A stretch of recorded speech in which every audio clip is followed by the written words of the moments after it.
Hey yo, hey yo, hey yo, hey yo, hey yo, hey yo. What's up? Happy Wednesday. Happy Winning Wednesday. What's up, yo? Hey yo.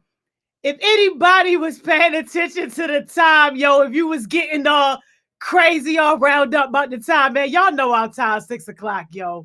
Y'all know they did a crazy little update that wouldn't allow you to do a schedule before a certain time. So they automatically set it to 45. Yo, come on now. We like 2 years in the making, yo. 6 o'clock, winners only. Y'all know what it is. What's up, man? How you feeling? Hey, yo, how y'all doing? I hope somebody ready to win, yo. Yo, today is a special day for me. Actually, not even like a special day, yo, but like a special week, yo. This is my anniversary week, yo, for starting Heart Smiles. 6 years ago, during this same week, yo, the riots was popping off. And this is the week that I made that critical decision to leave my life that was so nice and come to the ghetto with y'all. What's up, man? Yo, how y'all feeling? Who's that at the top of my list? Breezy Breeze. What's up, baby? How you feeling? How you feeling? Yo, good to see you, man. Yo, how you doing? Hey, Breezy Breeze. That air, yo. That air up here, G Channel said don't do us. Hey, yo, you already know what it is. What's up, Breezy Breeze? How you feeling, yo? How you doing? Yolanda. What's up, yo? How you doing? What's up? Raquel, what's going on, Raquel? Hey, yo, Raquel been consistent, yo. What, yo? She been to a winning Wednesday, a driving Thursday, a focus Friday. Now you back with us. What's up, shorty? That's how you do it, yo.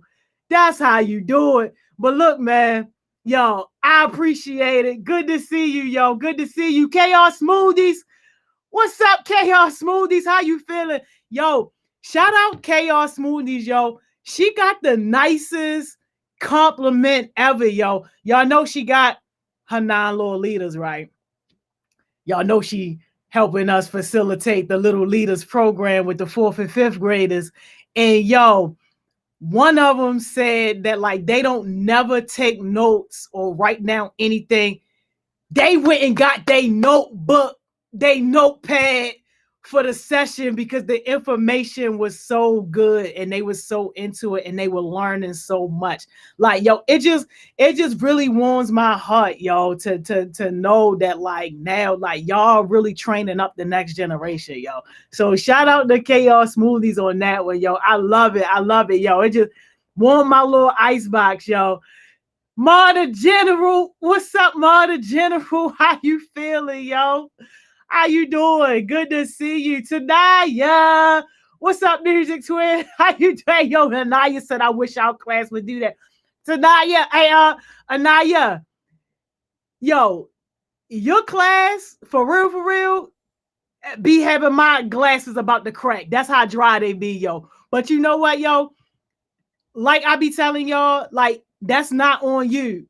What's up, Mari? Little harassment. Like, that's not on you. Like, anybody that has upgraded their status to now where you not only a participant in the situation, but now you are actually leading and you are facilitating a situation, all you can ever do is bring your best self, yo. All you can ever do is show up. And like being in this work now, like 6 years, yo, like especially now more than ever, yo, one of the greatest lessons learned, yo, is you can put the information out there, yo. You can open the doors, but you can't expect people to take it. And you can't get mad when they don't take it, yo. Like all you can really do is commit yourself in however way you're going to commit yourself. So if you're going to show up, you show up. If you're going to give information, you give information. If you're going to open doors to opportunities, you open doors to opportunities, yo. Like that's just what you do. And less for them and more for you and what your commitment was. And if somebody just so happens to benefit, then okay, you did your job. But as y'all like start to level up, like in this work, and like you become the facilitator. And Anaya, I be cracking up, yo, every single time I think about you telling your story about how you feel like the teacher. I see you, yo. I know you said you disappointed. I know how I feel, but like, yo, don't even be disappointed. Don't even have that energy. Still show up, because that's what you do, yo. One person, I promise you, is going to walk away with something, even if they don't interact like in the moment, because everybody has been there where it's like they was in a shell, they wasn't really out there. But like y'all as facilitators, because facilitation is hard, y'all leveling up, y'all as facilitators, y'all got to continue to show up, because that's just what you're going to do, and that's just who you are. What's up, Tima? How you feeling? Good to see you, Tima. Naeem, what's up, Naeem? Hey, yo, Naeem be elaborating on that tail, yo. You hear me? Naeem be elaborating on that tail, but I love to see it, yo. We was on the session, when was it? It was yesterday. We had this marketing specialist all the way from the West Coast to talk about marketing for one of the projects that we got going on. And I tell you, yo, I gotta give props to Naeem and also Amari, because they was on there for like a whole 2 hours later, yo. But when I tell you, my man's Naeem was just going. And yo, when y'all on something with him, if you got something to say, y'all better make sure y'all cutting him off to get in there, because he ain't gonna stop, yo. He ain't taking a breath to breathe. He's going to keep going, y'all. He's going to keep going.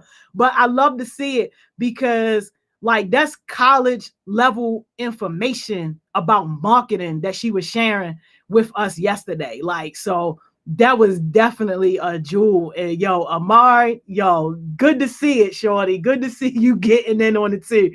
How you doing? Journo J, what's up, Journo J?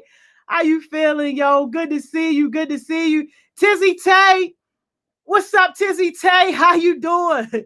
Good to see. Hey, Tizzy Tay, yo, you gotta let me know something, yo. You gotta let me know. You know what I'm talking about. You gotta let me know. What's up, yo? Is that baby Barack up in here, yo? What's up, baby Barack, yo? He wait until we got the verdict to come and see us. We love to see it, yo. What's up, baby Barack? How you doing, yo? Nina, what's up, Nina? How you doing? Good to see you, yo. Always good to see you, yo. Gemma, what's up, Gemma? How you feeling, yo? Always good to see you. Chelsea, what's up, Chelsea? Yo, shout out to Chelsea, helping us with the Lord leaders. Appreciate you, Chelsea. You a lifesaver, shorty. Tizzy tell you did? All right. You know what? I ain't even checked my phone in like a half hour. So you know what? You might have. I ain't even gonna put it past you. What's up, Sane? How you doing, Sane? Good to see you. Nevaeh, what's up, Nevaeh? How you doing? G Channel, how you feeling, G Channel? Good to see you, yo. Track Star. My phone was blowing up today about you. I don't know what you did or where you was at, but whatever situation you was facilitating today, so many people had so many good things to say about you. Hey, yo, Tay-Vaz, stop playing. I'm not even done with my list, yo. Stop playing. You know, I never skip you. What's up, Tay-Vaz? Never do that.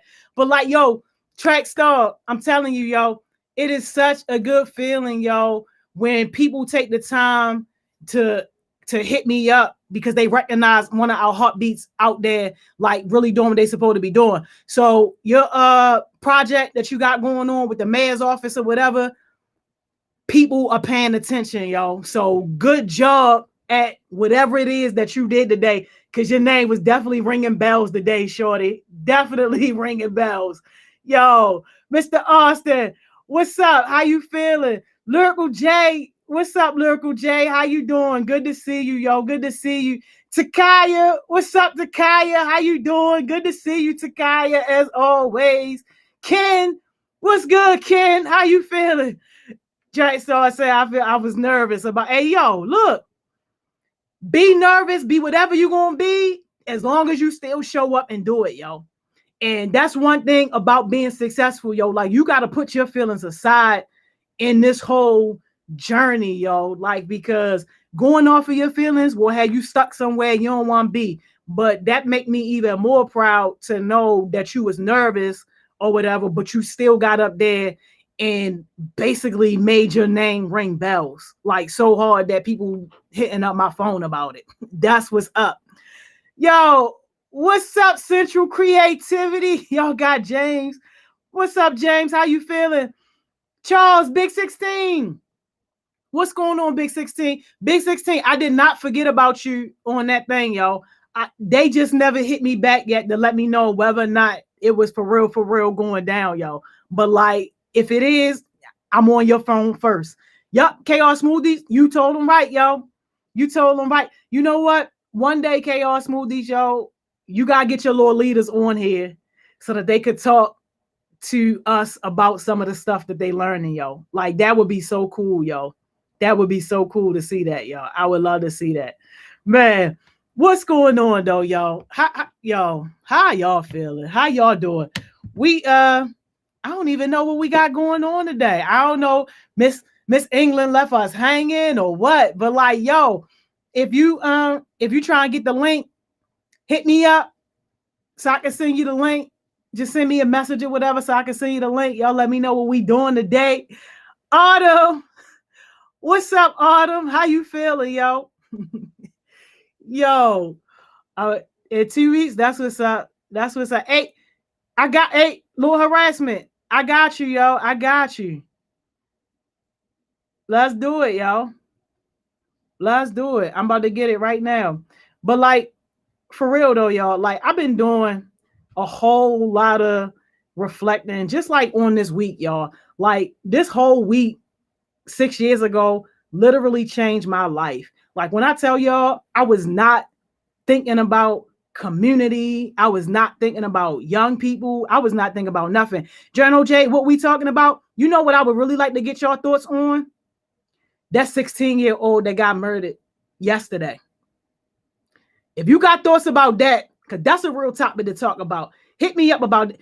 When I tell you, yo, it was like 1 minute you happy because we got a verdict that was fair and that served, well, that not served justice, because I don't feel like that we at that point yet, but we made progress in the right direction. So it's like, yo, you happy about that. And then no less than a few hours later, yo, a 16-year-old getting killed. And I'm just like, yo, and this is where I'm at, yo. I done broke up so many fights, yo. Just like being in the space that you in, that happens. Now, granted, I haven't had to ever break up a fight with nobody like actively holding a knife trying to stab somebody. But like, yo, even if it was, my first go-to is never going to be to pull my gun out and like shoot somebody dead. Like, yo, I just don't get it. How two grown policemen can't break up a fight. Yo, text me if you want this link, yo. Send me a message if you want this link so I can get it at the top of my list. But like, yo, I don't get that. So if you can help me understand that, if you got something to say on that, please enlighten me. Because I definitely don't think that I'm ever going to understand why and how something that crazy happened. Ty, what's up, Ty? Hey, y'all make sure y'all show Ty all the love. Y'all know she a new mommy. Ty! What's up, sis? I didn't even picture of the baby. I didn't know she even had the baby. Yeah, she had the baby on 3:15 early in the morning. Jesus, yes. Look at and that. She's so cute too. I miss my Tata. So full of just everything, all the good stuff, yo. Every day. Yes. You know, I'm reading because I'm trying to see, because it's crazy. Thank you that you talked about it, sis, because I was going to ask, like, how we're feeling from the verdict yesterday, and then what we experienced right after the verdict. Right? It's like they suck all your energy out from the verdict. And yet, she called the police because they was trying to jump her. But it's like, yo, I just don't get how your first go-to is to shoot somebody. Like, how is that your first? Even if the girl got a knife, like, I don't care what the girl got. Unless she got another gun pointing at you, you mean to tell me two grown men couldn't take one girl down? Come on, Zion, let us know how you feel. And thank you, sis, for starting this. So let's go right in. Yeah, for sure. Y'all this send me is a real. message. Send me a message if you want to get Let's on. go in. Let's go in. I want to hear it. Let's go. Okay, y'all can hear me? Yeah. Okay, so, first of all, I almost got into my cousin about the situation. Because they was all like, what he did was right, y'all stay on them, y'all only mad because he was a white and a police officer, da da da da da da da. First of all, that girl got shot 4 times, bro. Not once. Not once. Oh, Not twice, but 4 in her back. In her back. No, in her chest, not her back. In her chest. Well, back, chest, but no, in that area. So you mean to tell me she had a knife? Okay, in the video, was she charging at that officer with the knife? Was she charging at that officer? So he quote unquote felt threatened or was trying to protect the other girl's life. He has a taser. He could have came her from the back, anything to grab that girl up. He could have tased that girl without that girl losing her life. That girl did not lose her life. He shot her 4 times is the thing. You could have stopped that one. That one shot, she would have been done. You could have stopped that one. And I'm kind of getting like heated because what do you mean? Like, oh, y'all on him because he a cop, da, da. It don't matter if he a cop, if he a man, da, da, da, da.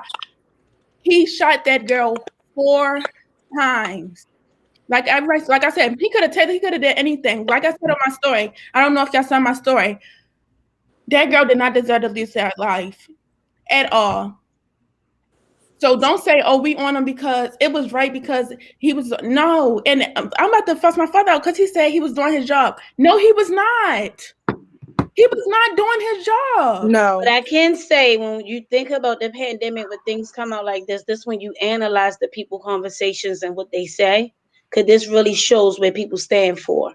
This show the true colors. Yeah. People can show you they say one thing, they can act like they do one thing, but when stuff like this hit our community and the words that come out their mouth, this really show people true colors. So make sure you taking notes on who but you even when you to. look at it, like if you look at it, you see these videos where you literally have white men chasing these police officers with guns. White men are walking up to them with knives, but they can make it to the jail alive. You have a white man that literally committed a mass murder, and you let that man sit down in the heat and gave him a bottle of water.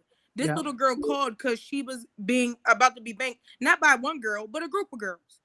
So as a grown man, you could have easily said, you didn't even say the words, drop the knife. If you look at that video, not once did he try to de-escalate the situation when he walked up. He automatically saw her as a threat, and she's the one that's called. Then they wonder why the black community is scared to call the police. Because all of a sudden you see us and it's like we're a threat. Just like they just posted the video of that man getting beat up because he was being attacked, and he called the police and they knocked his teeth out of his mouth. It has to right. So I watched the video, right? And mind you, I watched it last night, and it was like after I had already seen a lot of people posting about it on Instagram. And in the video, when the guy stepped out the car, from his body camera footage, you could clearly see a little white girl getting kicked to the ground next to his feet. The 2 girls was fighting after that, like a few minutes after that, before she even ran up on the girl. The white girl fell to the ground. So when Ma'Khia ran up to the other girl, why was she the only one who got hit 4 times? I seen a dog. I seen a whole nother girl that she was on.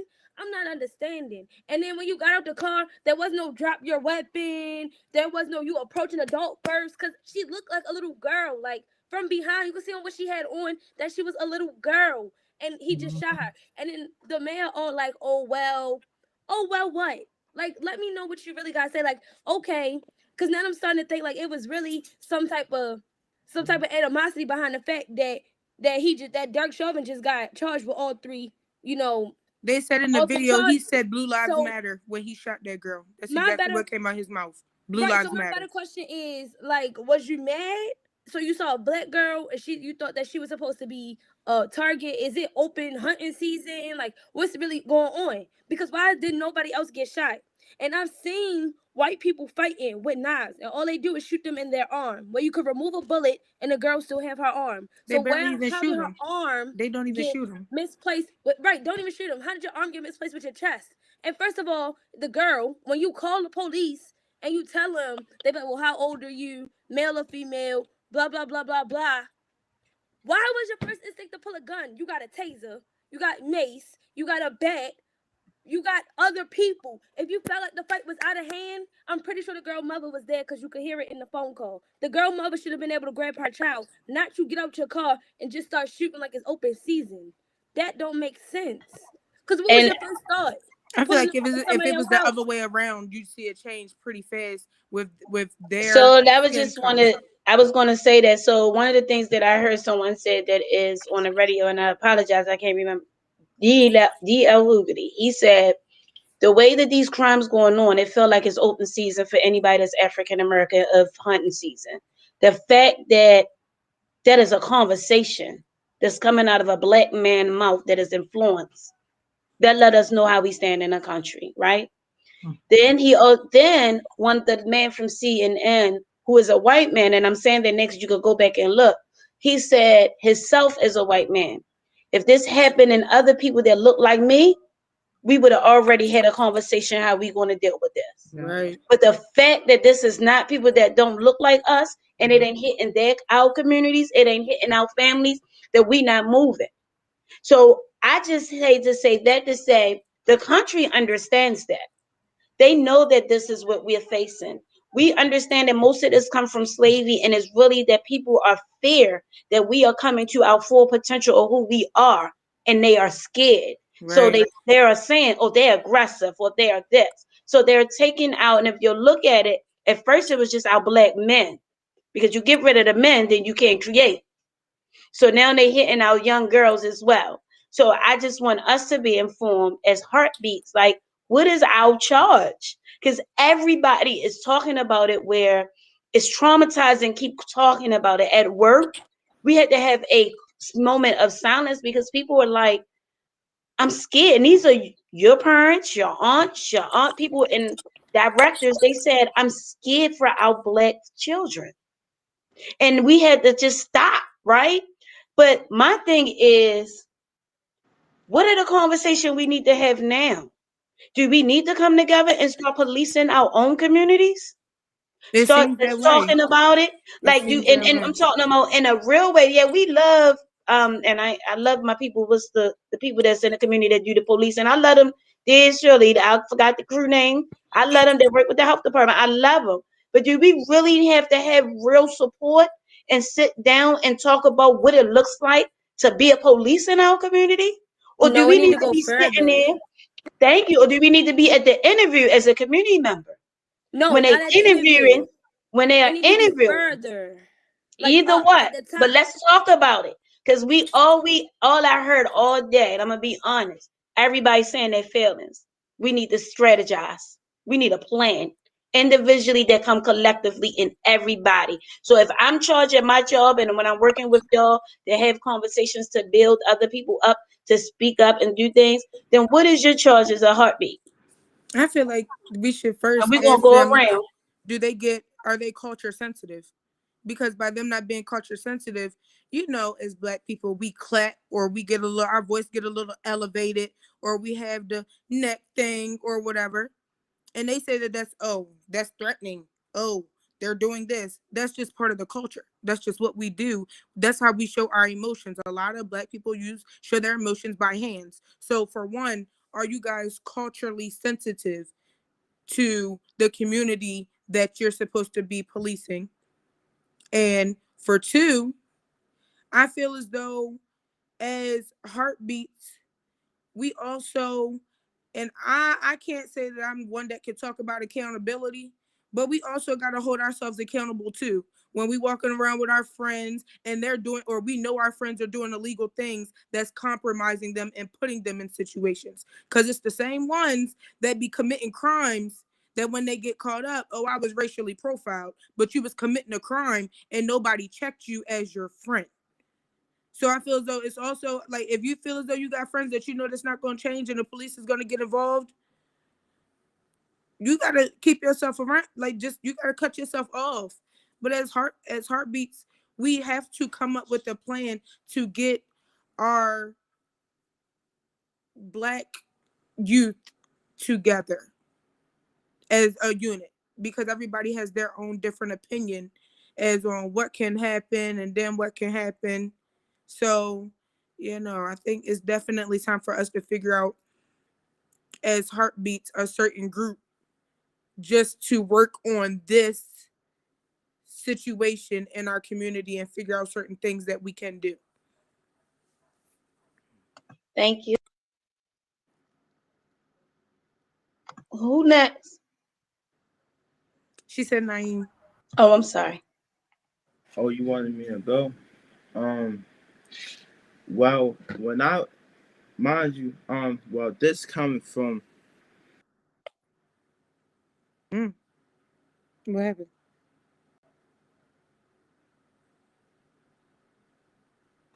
Just to keep the conversation. Oh, okay. There you go. okay, because I was confused. It's okay.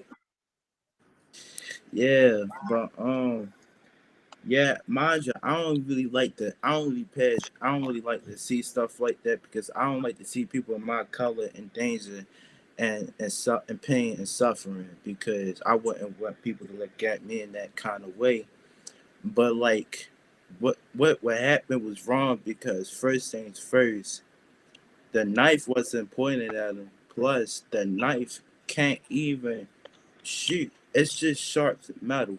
That's what people do not realize. And I feel like when like the officer have more than what the girls has when it comes to weapons like that. Like, and I feel like it's wrong. Like the first. And my question is, what really made him to do that? What made him to pull out his gun and shoot? And I don't think it's. And I just felt like it's wrong. And I agree with. I don't know how to pronounce your name. You can just call me Ty. All right, Ty, back. And when you were saying we gotta hold ourselves accountable when we be around our friends, and they commit a crime, and they always say it's racially profiled, but it's them committing a crime themselves. I could agree because I've been around with a lot of, I said black men. I've been around with people that committed crimes, that got in jail, that was booked. Till this day, they still getting booked. And I'm like, wow, like these the people I nearly grew up with. These the people I went to elementary school with. I thought they was ready to make it out with me. The whole time they getting arrested, handcuffs. I seen him on the news and all of that, and it's just sad.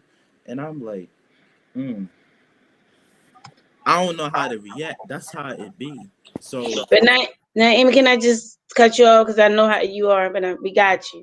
But I just wanted to say one thing. It's not only you. Me and Joni probably had friends the same way that we probably could have said some things to and changed the trajectory, but they didn't make it as we made it, right? And we don't want you to feel bad for that. But I also want to bring up something somebody said in the chat about they keep looking at it and it traumatized them, and now they're becoming normal. And I don't want us to get this normal. I don't want us to let this think this is a normal life for us because this is not normal. Me seeing these all the time, I'm gonna be honest, I don't really look at it, but I wanted to share it with you. Me seeing this remind me how they do us in slavery. Like they beat us in front of us to make us watch.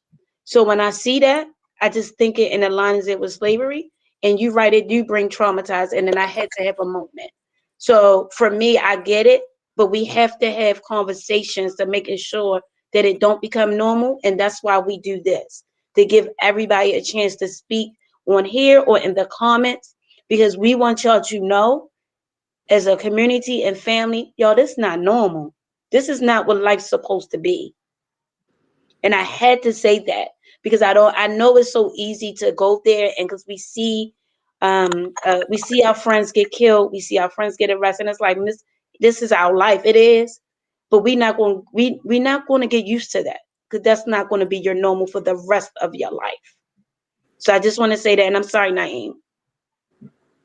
Thank you. I was just trying to say I don't pay attention, but it's like it's hard for me to look at because I seen that so many times in person. Like I seen like a lot of that happened before, and I just did, and it's like it's hard for me to look at because it shows the time where it had when I seen it, stuff like that, and it's hard.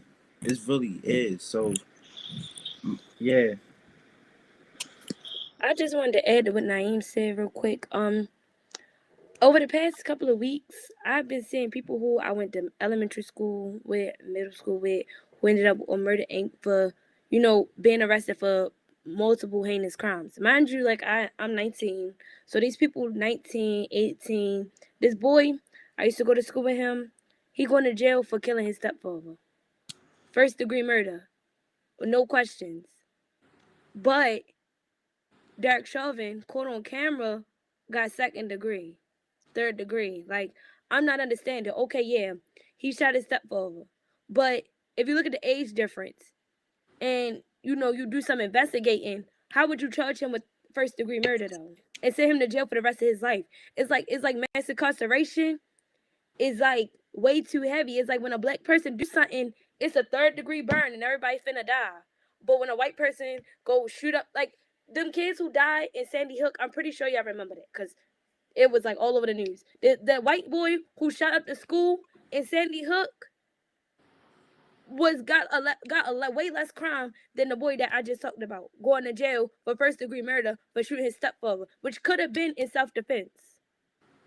But nobody asked. And then this other boy, I can't really speak on him because he going to jail for a couple of charges. But this other guy I know, me and him was in 8th grade together. He just lost his life. Mind you, he way younger than me. He like 18, just turned 18, just literally lost his life and is on Murder Inc. And I think to Miss England comment about somebody who made the comment, which was Cam, she was saying that she said, and it's kind of like making her have her be like used to it. I feel like Cam just said, when I first seen that boy on Murder Inc., his name Grantley, yo, rest in peace to Grantley. When I seen him, I was like destroyed. And then I started seeing my classmates going to jail for stuff, and I'm just like, yo, it's crazy.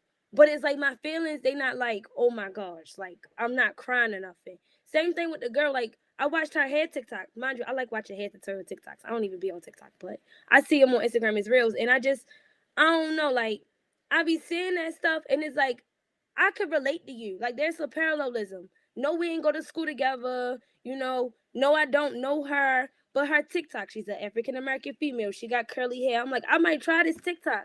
And instead of me watching the TikTok to get the hair lesson out of it, I'm watching this TikTok to understand how her life could be taken away. Age 16. Didn't even, just got into high school. Didn't experience nothing. None of that. And her life was gone in a senseless act.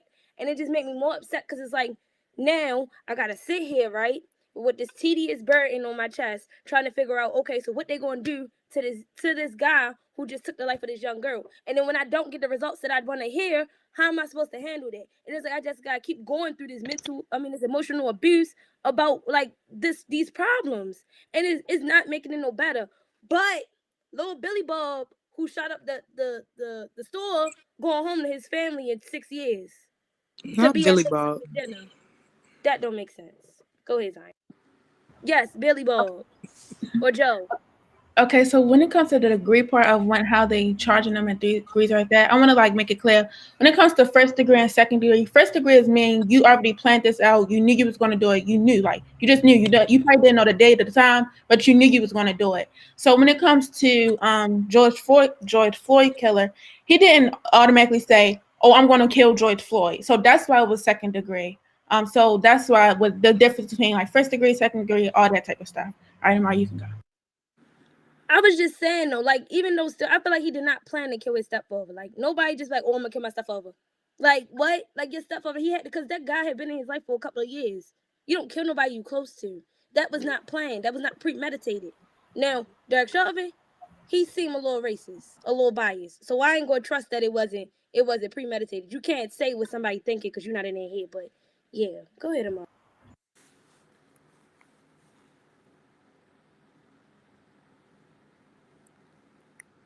Amari. Are you there? Is she frozen? I don't know, but that's a nice pose. I thought I saw her blinking. Y'all don't screenshot Amari. Don't do that. Do not do that, Miss Jones. Well, while we waiting for Amari, because you know she's coming back, I just want to talk about definitely the prison pipeline is real.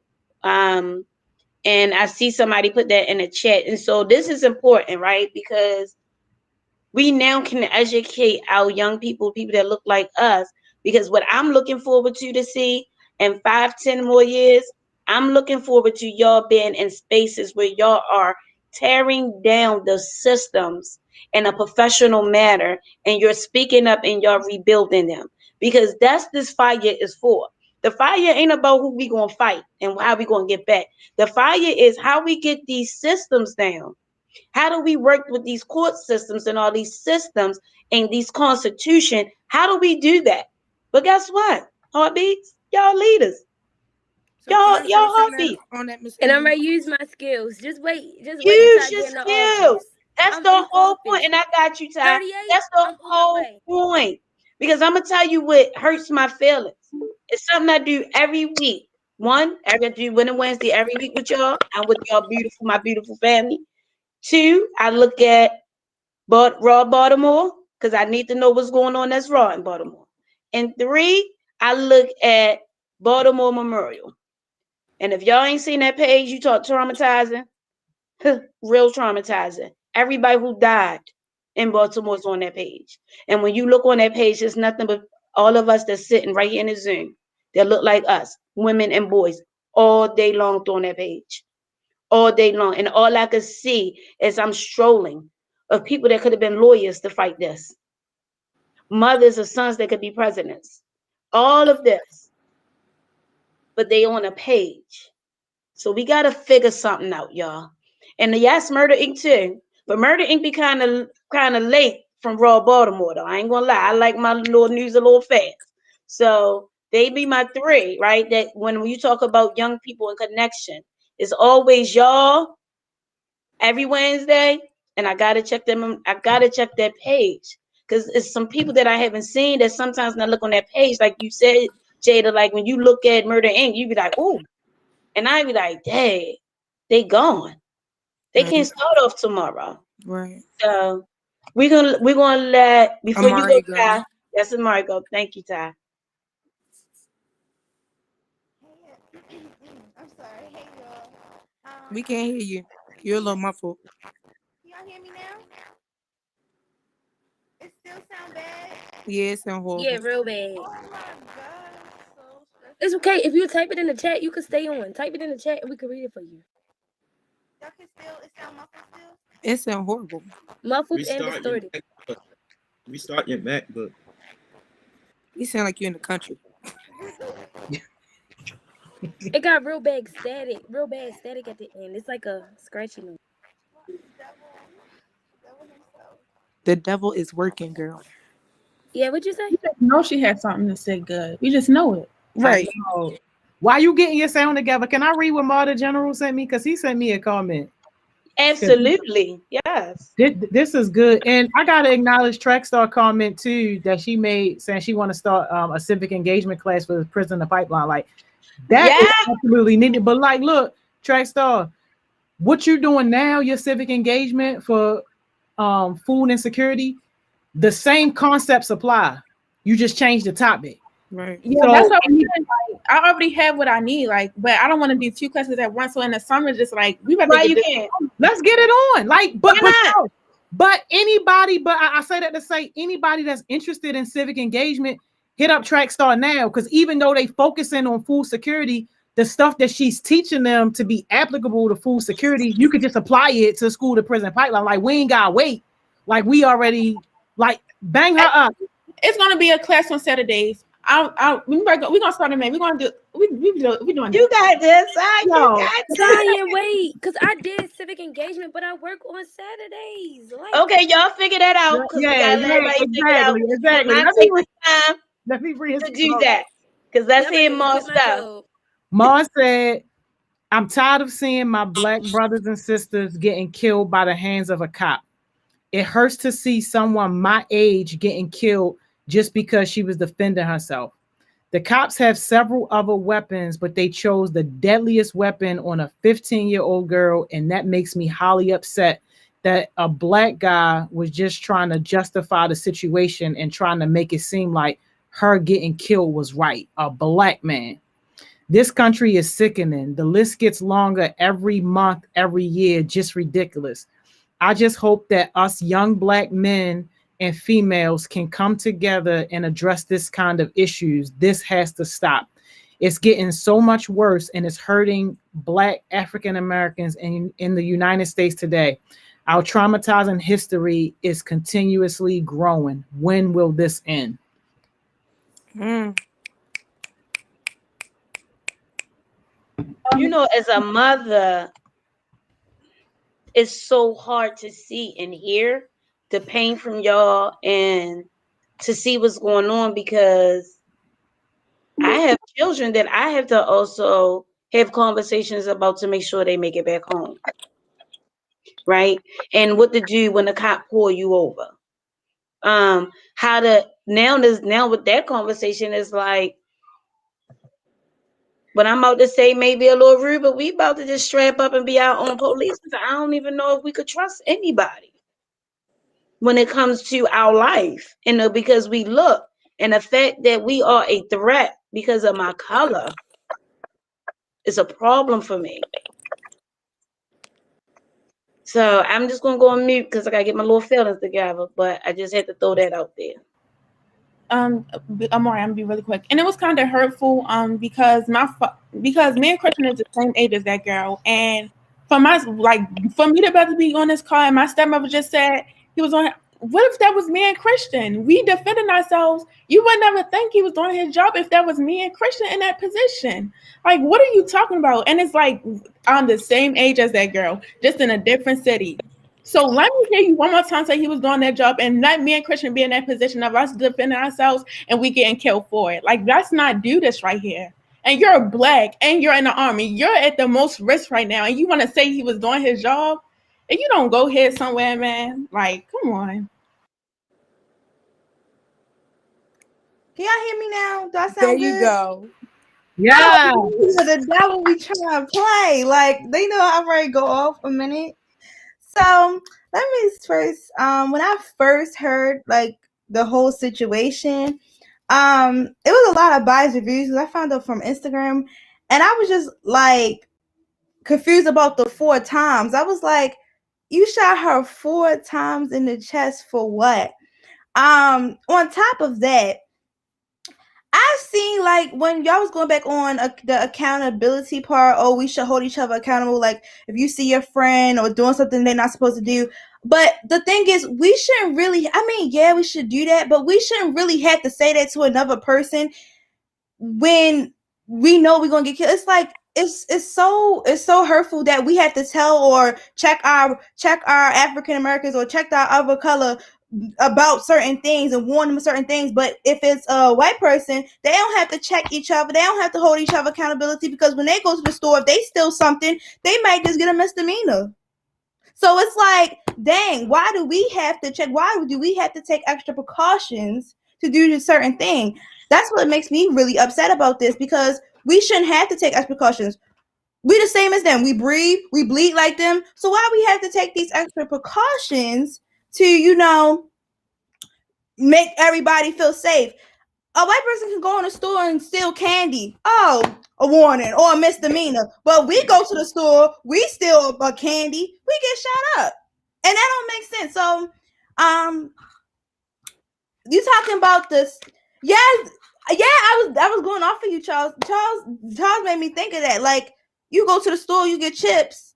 Black person do it, steal some chips. Oh, you gonna get shot today. But a white person go to the store and get chips. Oh, it's fine. It's okay. It's like they brush off their shoulders. I don't know if y'all seen this video. It was this man. He was sitting on the floor. He just killed his sister and his mother, and they was giving him water.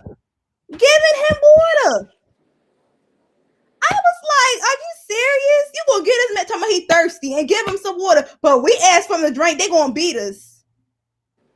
We not thirsty. We not hungry. Yeah, I'm like, it's like, and that's another thing we talked about when we was in history class my junior year of high school. We said we believe prison is a new way of slavery. I ain't gonna hold you, because let me tell you something. They spend more money on prison cells than they do schools, anything else in society. They'll spend like billions of dollars on jail cells just to fill up us African Americans, Latinos, and put them in those jail cells so they can get money. Because if they don't fill up them jail cells, y'all, they don't get paid.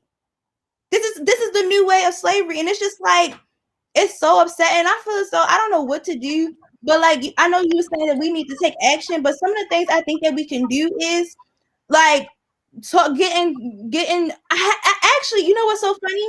One of my cousins is like she's the district police for Baltimore City. She's one of the top ones. So I can see and talk to her, and we can get her on here so you can talk about that. Her name is Natalie, or she's one of like districts in Baltimore. So what I can do for y'all, so we can get our voice heard, like she's one of the top people. She can like talk about. She said, "Who is Pastor?" Right, Jada must want to fight. Jada. But yeah, I'm definitely will get her on here because I feel as though she is like one of the top people who will be able to answer your questions, and maybe we can really get some actions done because I feel as though it seems as though something's really going on. And like I said, she one of the dogs. They said that she one of the best out here. So I'm gonna actually talk to my cousin, see if we get the phone, and Miss Johnny, we can talk about that later because it really was heartbreaking to me that we can really go to the store and we had to tell our friend, oh, don't do this, or don't wear this hoodie, don't wear this, to be cautious. Because as youth, we have a voice and it needs to be heard. And after seeing what I saw the other day, and my friend was like, oh, she shouldn't have had a knife, she really ticked me off and I had to hang up the phone on her because she really kind of pissed me off with that. I'm like, oh, she had it. I said, I don't care. You didn't have to shoot her 4 times. It's no excuses. I said, maybe one shot to the leg. Okay, cool. But a shot 4 times in the chest, you wanted to kill that girl. I feel like you wanted to kill that girl. You wanted to kill that girl. That was your intention. That's what you was going for. You didn't want to break up the fight because if you did want to break a fight, you wouldn't have done so. So, yeah, I'm going to talk to my cousin, girl, because I've been planning to do that because that just really made me mad. The devil be trying. But y'all, I'm so happy because a while back she was talking about some other stuff with going on in the city and about the youth as well. So I think she would love to be a part of this conversation as well. So yeah, I thank you for even bringing her up and sharing your family with us. So I think Joni would probably make that happen because it's a lot that we want to talk about. But one thing you said is when you was like, why we have to be precautious of everything we do. We was trained that way from slavery. Mm-hmm. We was trained to be precautious that everything that we do. But one thing I think that I'm learning this year and last year about was that my generation was trained that. Everybody else, people older than me, was trained that. But y'all new generation, y'all brave. Y'all inventive. Y'all don't move by nobody's drum. Y'all do your own thing. And I'm saying that to say is that's how I know that these conversations and the path of being with heartbeats and doing the things that y'all doing is making you to be in front of. So when Zion said, oh, you in the Navy and this how you talking, I see Zion talking to people all over the world about this how the Navy should be. This is how you supposed to address certain things, right? Go ahead, I'm listening. Who said the butt? I heard a butt. I think she was saying right, not but. Oh, okay. I'm sorry.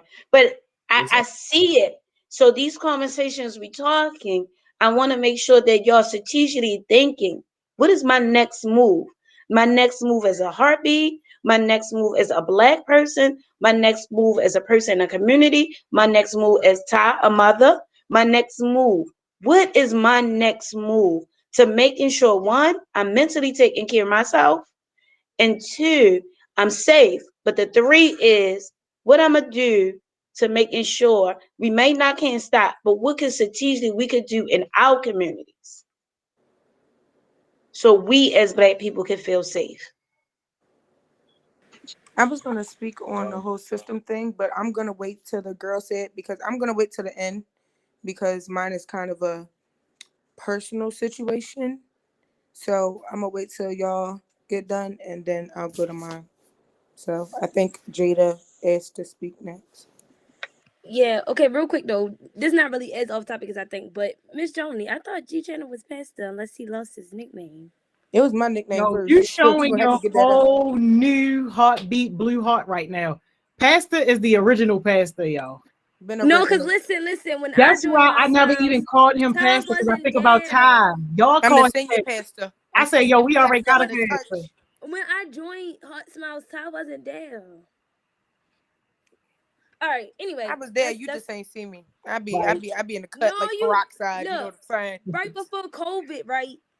It was like I remember you was there. I seen you like once or twice at the Wednesday and the Thursday, and then at the I ain't really see you like that, but maybe I just Cam want wasn't. her question answered by y'all, FYI. Who? Tell All me. Cam. Let's answer it. Cam.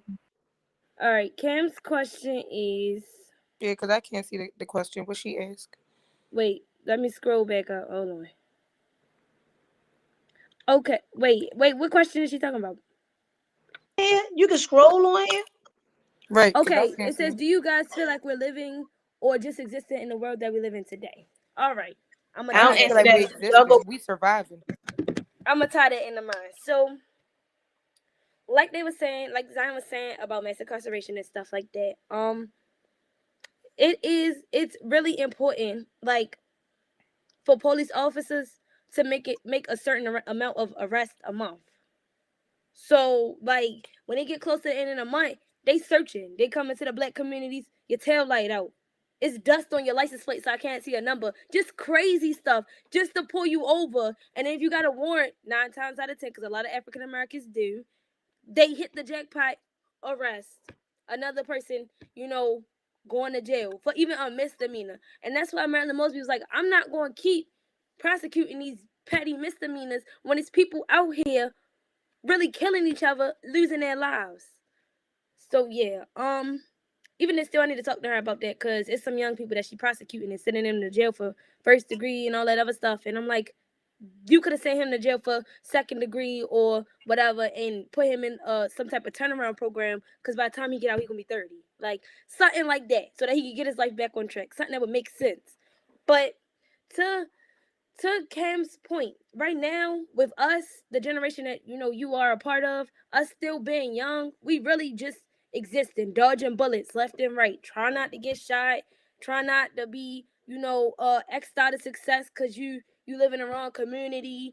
Try not to fall under the barrier of emotional distress. Try not to, let other people's traumas fall upon you and cause you to deal with trauma. Just trying to dodge so many barriers and bullets. I feel like I'm running track with Zion. Like, it's barrier after barrier after barrier, and I just gotta keep jumping. You gotta start double jumping and flipping and all this crazy stuff that we shouldn't have to do. But I feel like once our generation get up there will be no more just existing. We really gonna be living. I mean, I don't know about y'all, but I'm gonna make sure some black people is living, not existing, because I be daggone if y'all think that when I get in the office, mass incarceration still gonna be as heavy as it is. Black people still gonna be getting killed. Cause forget that, we started clean slate. Everybody getting retrained. I don't care how long you've been on this force. I don't care how long you've been with these people. I don't care your position. I need cultural awareness, cultural sophistication, all that. We getting it all. All right, Jay, we gotta let other people go because Joni don't be putting by time now. She put us off at 7, and I gotta respect that because I want to come back next week. LOL. Yeah. All right. Like you just heard Miss Joni say, she not messing up no ritual. We've been on for years. She had to die first. No matter how long we be on here, Miss England. We getting off at 7. Okay, yeah, because my time is 7, so go ahead, let's go. All right. I think we living. We're not living. We're existing. At this point, we're existing to be somebody's target. We're existing to be the topic of the conversation every single time. It is not no positive conversation. So just like for me to be like, I could see a police officer. I'm not even a male at that, and I'm like, what's about to happen to me? So just like I'm doing everything that I can, doing good in school, on multiple opportunities, trying to have a youth advocacy, doing something to change like this is what a Baltimore team look like. I could say I'm doing everything right. But the one time I get pulled over by a police officer, I'm telling you, like I know they're gonna find something. But let the white girl be in the same position I am. Do you think that I'm going to survive? Do you think I'm going to survive compared to that white girl? Like, being so honest, and we saw it. We stand it right now. You can be trying to protect yourself. You can try to, you can do everything right to the T. They're going to find, oh, I thought this was that. Or she had this, or she had that. But I'm not smoking, I'm not drinking, I'm not doing anything that any other teenager is. But I bet you they can find something as soon as I get stopped somewhere. We're living to be the topic of somebody's story or somebody's target. So I got a couple seconds. Okay. So we're talking about systems, right? So you guys know I have a daughter. My daughter is 1 month old. I've been in foster care my whole life. They have been using my mental health against me. And because I'm down here with no support, they have used that against me. I don't trust the system. I don't trust foster care. It's probably one of the most traumatizing situations I've ever been in. These people have came in here and stripped my daughter away from me. I do not have my daughter. They came in here and took my baby, okay? So because I have mental health disorders, my baby is not home. So I got to go through hoops. They done took my baby. I've been in here crying. I've been going through a whole bunch. And it's like, yo, oh, well, we can still see you're depressed. You're not mentally stable. I'm taking my medication every day. You met me when I was pregnant and couldn't take meds. Now that I can take medication, you have me in a depressing situation where I don't know what to do because you guys are superior. So there's no way I can protect my daughter from the foster care system because I don't have rights. I don't have rights to my daughter because I'm in the system. So not only did the hospital called CPS on me and said that because I was at the hospital by myself, I went into labor by myself. Because I was in the hospital by myself and because I had a C-section, they didn't think I was going to be able to raise her. So they came and they took her. Then I got her back. So we went to a mentor's house and I thought I could trust this lady. I've known them the whole pregnancy through the pregnancy center. This woman calls them and lies and said that I told them I was going to throw my baby against the wall and said that she caught me yelling at my child and she was scared for my child to come home. Since March 21st, I have not seen my baby. I haven't held my baby. I haven't been able to get any visits with her. They want to do everything over Zoom. Why can't, like, I'm like, yo, I told him, I said, I'll do whatever you want me to do. Mind you, there's people in my building that smoke weed. I have not smoked weed at all. And I'm not gonna lie to y'all, I used to smoke weed. And then once I got pregnant, I stopped. So then by me not smoking for 9 months, I didn't need it anymore. So now it was like, oh, well, we smelled weed in your apartment. You didn't smell it in my apartment. You smelled it in my building, but you ran with it. So now I'm gonna tell you, I'm gonna take a drug test. Test me. Oh, well, now we need to see what you're gonna do if she goes through this, that, and the third.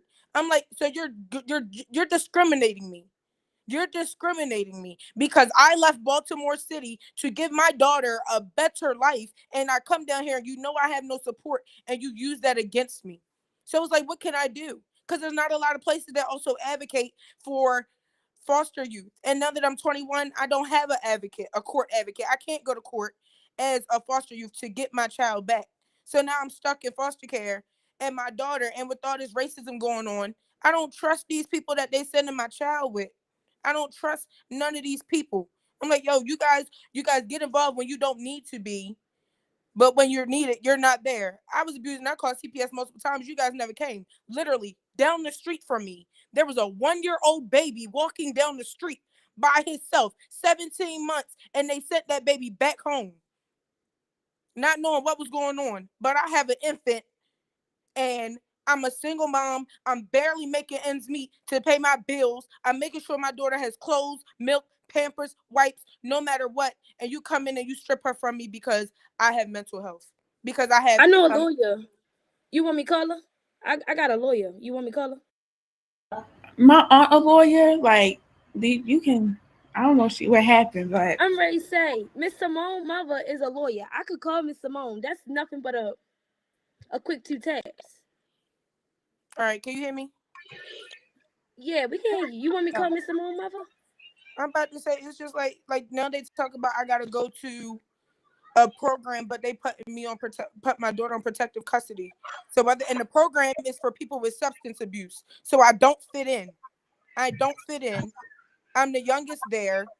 I can't have no connection. Like I can't go on visit. So I can't go and see my mother for Mother's Day. I can't spend no time with nobody. You can't have people come in and you can't go out. So you want me to take my, and then it's like they have this whole structure during the day. My daughter has colic. So my daughter's up all night long. But they want me to be up by 6 a.m., be dressed by 7:30, and I gotta go to groups and stuff all day that don't pertain to me. I don't drink, I don't smoke. You sending me here with a bunch of these are women that are trying to get their life around, but these people are doing drugs. They doing coke, heroin, this, that, and the third, and you want to put me in a group with these women where it's not that.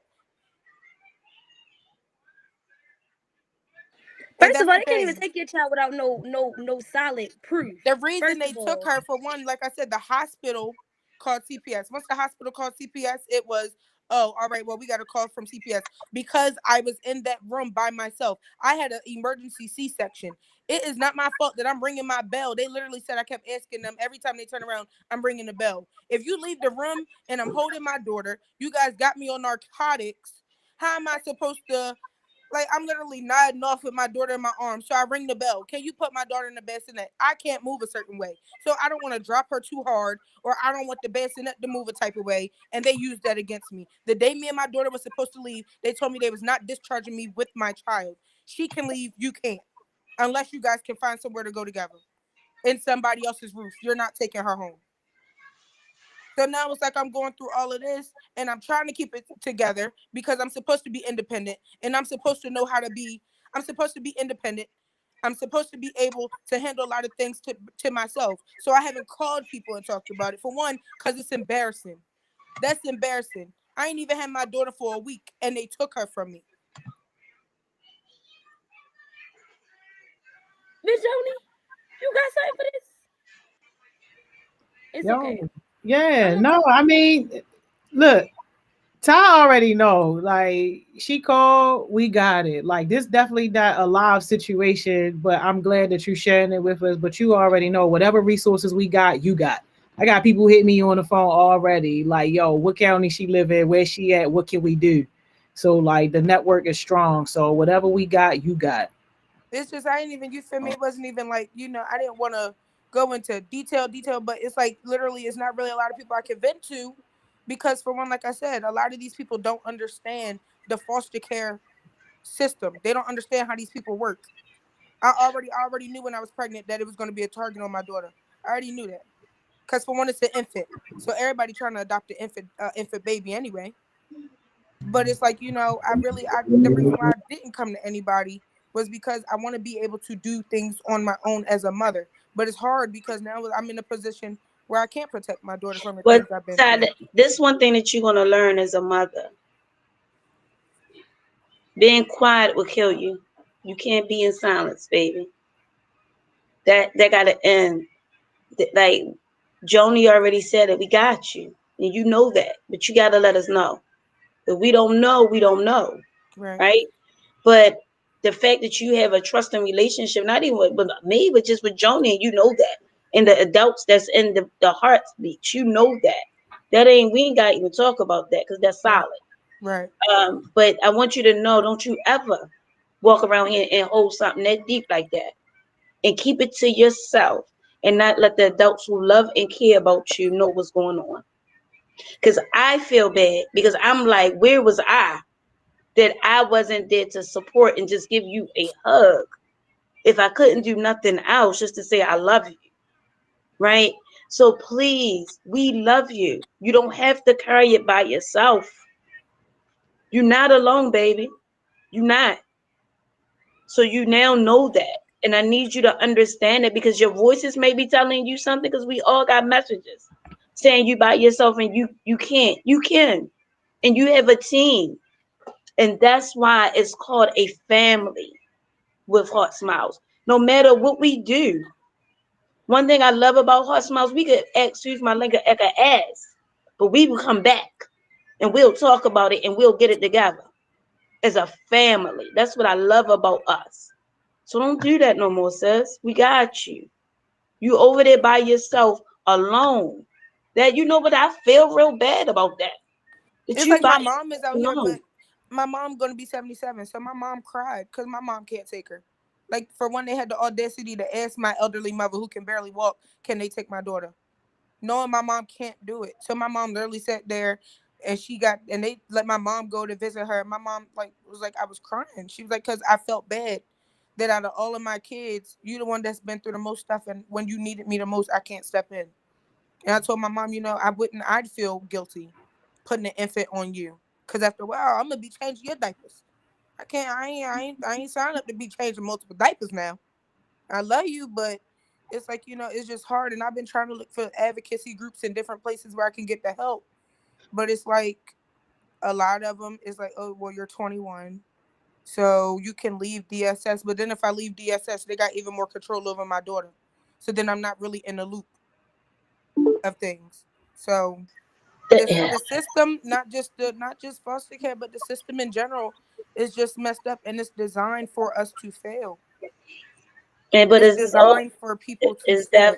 It really is. And one thing I always say before we say our roundabout, I have two things to say. One thing I need us to always remember, if it's mental health, locked up or whatever, one thing about a system, when you have a paper trail, they always going to remember that paper trail. They never going to know your name. So they never got to meet a Ty. They don't know what Ty is. You know what I mean? Oh, I'm talking about the jewels. I apologize. We're going to do our jewels. But they don't know what a Ty is, right? So we just becomes a piece of paper. And I just want to say, for our jewel today, because this was heavy, I just want us to give Ty some love, y'all, for the day. When we say our jewel, making sure it's directly to her and let her know how much that we love her. And I'll start off, Ty. I want to let you know that I love you. And I'm sorry that you're dealing with this, but just know that this is going to make you strong, baby girl. And my jewel today, you as a mother, is never give up on your baby. Continue to grow to be a great mom, because you are. And just know that your time will come when you will have that time with your baby girl. So my jewel is just continue to love even when it's hard, but also give yourself grace and love yourself in this process as well. Because when she come back, she's going to need a mother that's strong and loves herself. Okay? So you make sure you're taking care of yourself. And I'm a mother. You got my number. And I love you. And I'm going to go on mute. Can I say my jewel? Well, this is specifically for Ty. I would say I'm so sorry to hear that. It's very saddening, and I could definitely relate, because mind you, my mother got 11 kids. Almost all of her kids got taken away. The ones that's adults now, but I only got 2 brothers that's only teenagers. I ain't got no little sister, so I can definitely relate. And I always gotta call them and tell them, like, I love you more. Be safe out there, stuff like that, because I could definitely, it's happening. So, but I would just tell you it's never too late to get help. Not only get help, but keep on going and expand, because in the day, you very strong. Even though I don't know much about you, but I would tell you you are very strong. You're very awesome. And you're very inspiring. Like, you really make me to talk about this now, because if it ain't coming like that, I wouldn't even tell you this stuff. So yeah, keep on going, especially as a single mother, because you really inspired a lot of moms out there, and believe that, please. Thank you. I can just say, y'all, it's a lot of things that we have to go through, all these leaks and things like that. So we got to protect ourselves at all costs. We got to protect each other, y'all, because we are all we got. Even though we got some people who don't agree, we are all we got. So protect each other. Protect yourselves at all costs, y'all.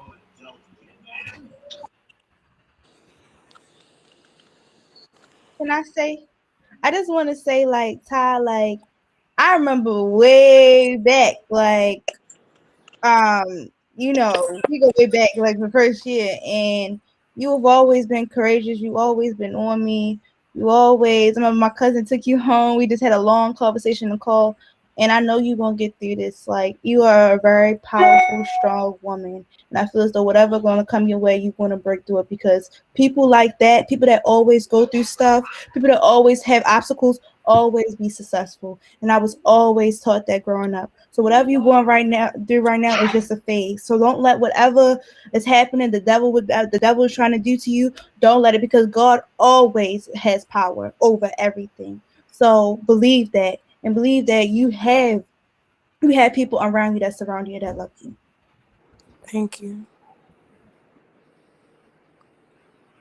I'm bad. Track Star, you want to go first before I read these? Want to go first, Flora? Huh? She already went. Miss Yeah. Johnny lost. Oh, my bad. They got too much going on my phone over here. I got 2 messages for you, Pastor. Yeah, please read. The first one is from Auditor General. He said, tell Ty I love her so much. She has no idea. Before I knew anybody in Heart Smiles, she was there making sure I was good and strong, knowing the issues I was dealing with at Dunbar. I love her with all my heart, and I'm always here for her no matter what. She can always text me like she was there for me. I'm always here for you. I love you, big sis. Please stay strong. And Tizzy Tay said, tell Ty I said this happened to me and my siblings before, but we got back together. Ain't nobody, no child services going to stop you from grinding and being the best support to become the best mother. I love her. I love you too. Oh, and Ty, I just wanted to say how many people you pushed through Heart Smiles. Like, you encouraged me to talk more. I remember you and my sister like talk. Like, we was in the Gift Advisory Board, and it's like you was like really telling us. So you are one of the strongest people. And also for me to know like what you've been through all the Thriving Thursdays in person we went to, all the like everything we did was there. You were there. You were supporting everybody, and now you have to accept all the support you're getting. We're here for you, Ty. Even if we can do the littlest things for you, you have to reach out to us, because this is not something to take on easy. Something like this with your child, the one you created yourself. This is not nothing easy on you. And I don't have a child, but I can totally understand that. Like, we're here to help you. It's not nothing to be embarrassed about, because this is just, like Amari said, the devil just trying to stop you from the great things you're going to do for your daughter. All right, come on, General J. Take us home, because I got these higher people waiting, man. I got you. I know. All right. So first, I just want to say, Ty, like I guess Miss Johnny trying to say my blue heart. I mean, because I do know you a little bit from like other people interactions and some of the stuff that we went through when we was doing Heart Smiles and stuff. And I know that you're a really strong female. So I'm more than sure that this right now may seem like a storm, like a desert storm to you, and there is no way to get through it. But like your mother said, you've been through some of the most challenging things, and the last thing you're gonna do now is fumble, especially when everything you got is on the line. So you can make it through this. You got everything in you to get through this one storm. And then once you get through it, like Amari said, you gonna be good, like good, because I've heard this, because Miss Joni told me this and a couple of other people when I was going through stuff, and they say God put his strongest soldiers through the toughest battles. Baby, this is your battle. So Amen. you can't fumble now. And like Miss England was saying, it takes a village to raise a child. I ain't never seen nobody raise a child all on their own. To reach success alone, it takes more than just yourself. So don't feel bad for having to reach out or having to speak up about what's going on, because you can't judge a book by its cover. I could see you right now, and I would think that your child in the background sleep, not knowing nothing. So you can't just like not say anything at all. And my jewel would be kind of what I just said, like for anybody out there that's going through any troubling storms, like everybody who's dealing with this emotional this emotional distraught feeling that you feeling about the girl Micaiah, you gonna get through this. Like Miss English was trying to get us to do, you gotta come up with a plan, a bulletproof plan, literally, that you gonna take on with you every day. And I learned this from working with Miss Joni. It's somebody in your pocket. That person in your pocket is who this bulletproof plan is for. This is who you protecting. That plan is your shield, and you gotta use it. All right, 2 quick things. One, I got on my KR Smoothie sweatshirt. Y'all know the flavor. Please don't be dumb. Words on the back. I can't show y'all. Not doing all that. But yeah, that's 1. And 2, in the chat that I just put was the link. This link is for this Friday's versus battle in place of Focus Friday. Do not miss out on the fire. We want to know who the contestant is going to be. We want to know who got old school, who got a new school, and who taking home the $100 prize. That's what we really here for. Never leaving no money on the table. So Yo, I heard we was bumping the prize up. Oh I my heard we was God. bumping the prize up. I didn't even know that, y'all, and I'm the host. Can adults join? Can adults join? I Yes, heard we was join. putting in an extra 50 and we was going to do like on my little 10-minute joint real quick. I heard we was just going like the people that showed up. They was going to pick a song. They going to go against each other 1-1, $50. Yo, Oh, yeah. I'm in there, like, $150 on somewhere. the table. You don't That's need what I no heard. money on That's the what table. I heard. Miss England, I'm gonna send a Google form to Stinker. Y'all sign up. Bring Corey too, cause it's going on. It's going down. I want to go myself. I don't want to bring them. No, They you can be my can. backup people. Bye, y'all. My higher Yeah. people. My higher All right, people. all right. I love you, Ty. See y'all. Love y'all. See y'all. See you, Ty. I'ma drop Love the you, link Ty. again Hey, in the chat. Ty, text me the county that you in, y'all. I got some help for you. ASAP. Okay. You know my sister Yeah. got it. Just said to let her know. Love Text me y'all. the county. See All right, you. love Love y'all. you, I'ma boy. drop- See y'all. I'm gonna drop the link again, so make sure y'all get the link, cause I know everybody in the chat typing Drop away. the link So, yeah. again. Bye. Let's get it. Finally get to have some Get y'all fun. 150. I can't wait. Yo. Yes, yo. I love it. Yo, I'm sorry, y'all. That was a very important conversation, though. So I'm deeply sorry that we went over. But let's get some of my faves on here. Gemma, James, Central Creativity. Y'all, I'm so sorry, y'all. I'm so sorry. But as y'all can see, like, yo, oh, Trackstar on this too, yo. Trackstar, you on this too, yo. And you let us go over and you knew y'all had this session? I said I have 7:00, so come on, y'all. I said that. Yo, I never knew you was telling me. I said that. Yo. All right. Well, yo, I'm out of here. Y'all do your thing. I'm gonna be in the comments. Y'all let me know.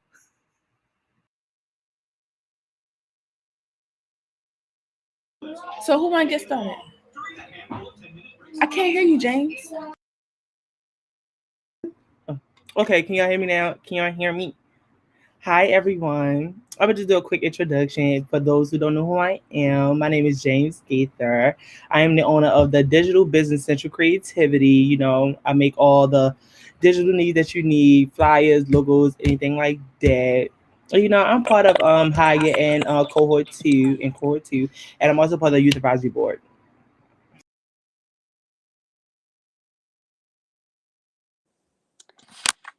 Hey y'all, I'm having like the biggest technical difficulties, but I'm gonna get back to y'all. Give me a second.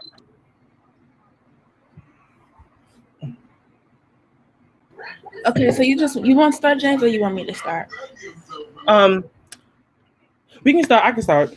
So today, guys, our conversation is going to be about stigmas in mental health.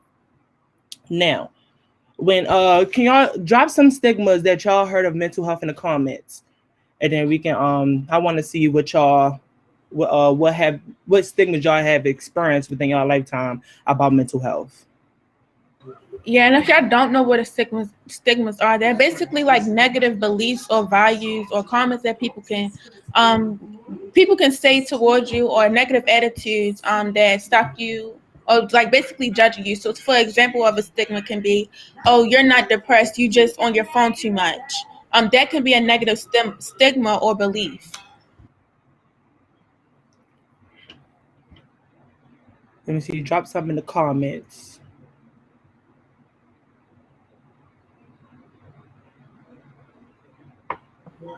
So Cam said mental health means people are crazy. That's definitely a stigma. Black people don't go to therapy. That's a stigma. Yes, that's definitely a stigma. Definitely. Todd, that's a stigma. Just pray about it. Girl, if I heard that a little too many times. Yes, like, or God got it, something like that. Yeah, God got it. Just sleep on it. I'm like, I'm not sleeping on nothing. It's just a case. Oh my gosh. Yeah, y'all really on it. Exactly. You're making excuses to stop your productivity. Child, I remember my mother used to tell me every single day to get up and go out and do something. She said she didn't like me being in the house. And now that I'm rarely here, she be asking me, oh, you gonna stay home with me today? I'm like, no, I'm not. Ty, attention seeking is definitely a stigma. You're not depressed if you don't pay. Oh my gosh, y'all want Um, to That's conversation? literally the stigma I put on the sheet. child, just say, just say. And the fact Um, that they be coming from your parents is just, it make it even worse. Definitely, definitely. All right, y'all want to start dropping some general stigmas? Yes, we can get into that. So I'm gonna introduce myself because of the technical difficulties I was having. It was stressful. I threw my phone. But I'm Gemma Chester. I'm a Heart Smiles. I'm a new heartbeat. I'm part of the Healing Youth Alliance, and I just do youth advocacy work. I'm excited to talk to y'all today. So some general stigmas that we got is people with depression are liars or they exaggerating, basically saying like you don't have depression, like you looking for it for attention. People with depression are only sad. That is not true. People with depression can also be people who experience these fits of rage. Mental illnesses make you crazy. Taking medicine for mental health illnesses makes you crazy or paranoid. Anxiety is fake. Schizophrenia is a personality disorder, and it means you are crazy and you can't control yourself. Mental illnesses aren't real. You're not anorexic. You just want attention. You're not sad. You just want attention. So basically, all the things that y'all was saying in the chat is the stuff that we got on here, and that's just stuff that I came up with off the top of my head. So the fact that we all are just that these stigmas are common is just a mess. So that's what we're here to talk about today. All right, bet. So y'all want we can share a little about our own experience dealing with mental health stigmas. I'll let the females want to go first. I can go. So I know my family sorry for the background, y'all. That's my little cousin.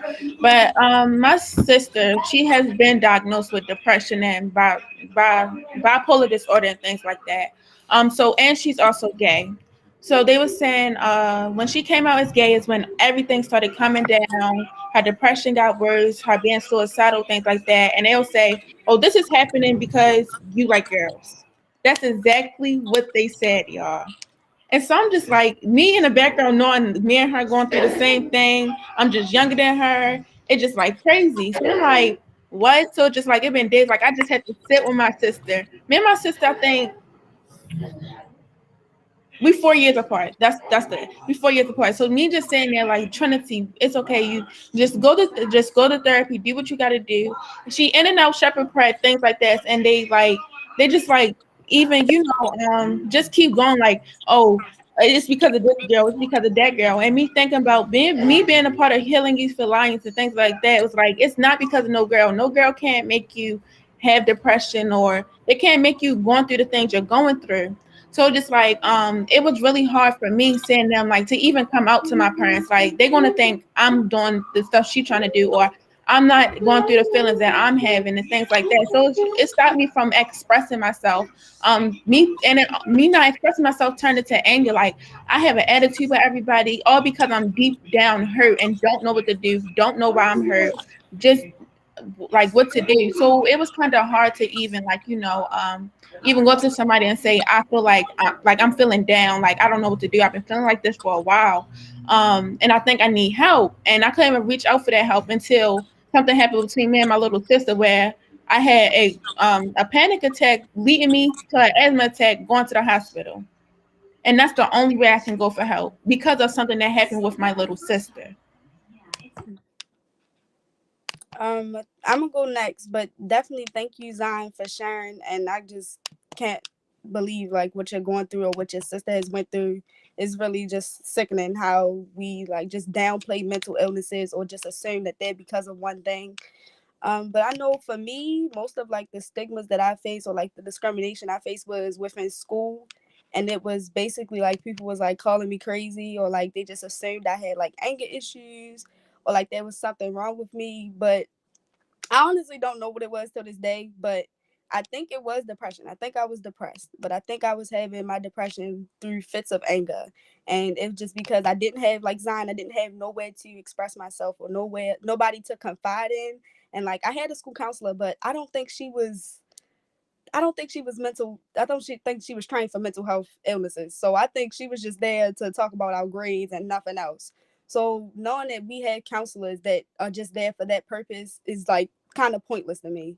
And just going through people calling me crazy, saying like I just like to fight, having teachers saying that I was just like openly disrespectful or just not looking more into the background of things and just like labeling me as all these things was just like, it took a toll on me. And as a child in middle school and elementary school, it really like carried with me all throughout my growing up into like a preteen and teenager and all that. But until I got out of middle school and I started to meet different people and be a part of Heart Smiles, I learned that like what I was going through, it was my response to trauma, and that nobody really addressed it how it needed to be addressed, and that I suffered all those years being called all those names and just facing all that discrimination, and nobody really thought deeper into my situation. Nobody knew what was going on in my home life or assumed that anything was wrong with my home life. They just thought, this little black girl, she angry, she just want to fight, she want to throw stuff around, suspend her. 2 months off of school, send it to the juvenile detention place, had me in court. Like, these people was really trying to get me a part of the system. And like, once I had that incident, like with the police and all that, it scared me, and I had to just find it in myself to just like not show any emotion and close myself off. And I feel like that's what a lot of these stigmas lead to, is youth closing themselves off. So I'm gonna let James go and stop talking. Yeah, what y'all both going through is insane, to even say the least. It's just crazy, but I really thank y'all for sharing. I really, really do appreciate it. When it comes to me, child, stigmas is like, at first I used to be so dependent on what other people thought of me. I don't know what that was or why that was, but I was so dependent on like, oh my God, is this person gonna like my outfit? Is this person gonna like this? Is this person gonna like that? And I didn't realize like the only person that should be liking stuff is me. Like, I was being like, I remember I used to be judged on the way I would look, the way I talk, the way I walk. I mean, I'm a baddie, I know that, but you ain't gotta like, keep harassing me about it. I'm like, yeah, I get it, but like, a lot of people downplay our mental health. Like, I used to I remember I shut myself off from a lot of people that actually wanted to help, and it was crazy because I was like, I didn't feel that they were like actually there to help me in a way. So within my own self and me doubting the people that was around me, I shut myself off, which made things worse. And when you isolate yourself, it makes things worse within your mental health, because now that you shut people out, now you're just by yourself and you have nothing but time to think. And like things like that, it really bothers you, because it then like it was a lot. It was a lot dealing with college, dealing with all that stuff. It was just a lot to even like. Half of the time, I didn't even think I was going to make it through it. But look at me now. I'm just saying, But like, it's crazy how like people downplay mental illnesses and like downplay mental health like it's a joke. Mental health is not a joke. People go through mental health things and they need someone there to even ask them, are they okay, or do they need to talk to somebody, and things like that. It like that one simple 3-word question will save someone's life. Literally, are you okay? Do you need help? Like things that of that nature, it can really help somebody. And the fact that I wanted somebody to ask me that when I wasn't okay, so now I'm here to ask people, are they okay? Because I know how that feels to have the feeling that no one cares. But at the end of the day, you gotta remind yourself, like, baddie taste. Like you gotta develop that energy within yourself to know, like, yeah, what y'all gonna do about it? Like, yeah, I'm here. Yeah, I'm present, and y'all can't do nothing about it because I am me. I am who I am because I am who I am. And that's what some people don't get. But we can move on. Okay. Oh, and I also want to address another stigma. First of all, I love your energy, James, because this is a huge topic to talk about, and your energy is just everything. But another stigma I find myself like coming across is everything is going to be okay. Do not say that to people. Do not say that to people, y'all. Like, everything going to be okay. If you're not going to genuinely like know what to say, don't ask them if they're okay. Because it's just like, dang, for a second I thought I had you there for me to vent to you, but you're going to say everything is okay. If I'm coming to you, you asked me if I was okay, so I'm asking you, are you going to give me advice and things like that? That's why sometimes when people say, ask me, I'm okay. Yeah, I'm good. Are you okay?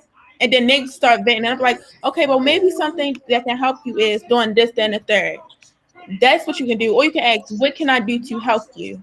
Not everything is going to be okay. Like, that's not, I don't know if how y'all feel about that. Y'all can speak more about that. But if you're going to ask me, am I okay? And I start venting to you and you tell me that, I'm going to block you. I promise you. I'm going to block you. No, I definitely understand where you coming from, Zion. Like, it's definitely not helpful. It kind of like defeats the purpose of you confiding in that person. And like, even if you don't want to like give somebody advice or like you don't know what to say, you can always just offer your support and like just offer your time for that person to vent to. Thing, not to not block, but yes, I love Jane energy. And just like speaking on the topic of us just all being African Americans, we gonna get into the stigmas that specifically pertain to the African American community. So I know for one, I always grew up with the thought that like mental illnesses was only for white people and like black people couldn't get them. Like we can't have depression or anxiety. Like we just not built like that. And that really just stems from history, from enslaved people just having these thoughts put on them by white people and people of other races that we're just like indestructible. We can take anything. You know, whip them, they not gonna feel it. Kick the head off, they not gonna feel it. And that's where most of these stigmas come from, is that in the African American community for sure, is that we don't feel anything, or like we're just only violent, and like we're just limited or just restricted with just these specific labels of negative things that it's hard for the good things to seep through. It's completely insane the way that our community, like the way you said, Jim, I didn't know that there was a such thing as mental illness when I first like started to develop like things like depression, anxiety. I didn't know nothing about that because in my community it wasn't taught to us to like. And then like, if as me being like a boy, like even if somebody saw me crying, they were like, man up or like toughen up. I'm like, why can't I shed a few tears? I see them like they shed a few tears. Why can't I? But it's just the whole like, it's just a whole like stigma around like the black community and the mental health itself that like, I don't know why, but like some people like in the African American community just can't seem to understand like the effects that words can have on people. It's just so sad how like some people just do not understand that, and I'm trying to comprehend myself like, what is it so hard to understand that the things that you say or the things that you do affects a person's emotionally, like affects a person emotionally, physically, spiritually, like all of that, and people just don't get it. I'm just like what's going on? I do like. And then, like for myself, I tried to seek counseling, but it's like a part of me, a part of my mind was like, "You don't need that.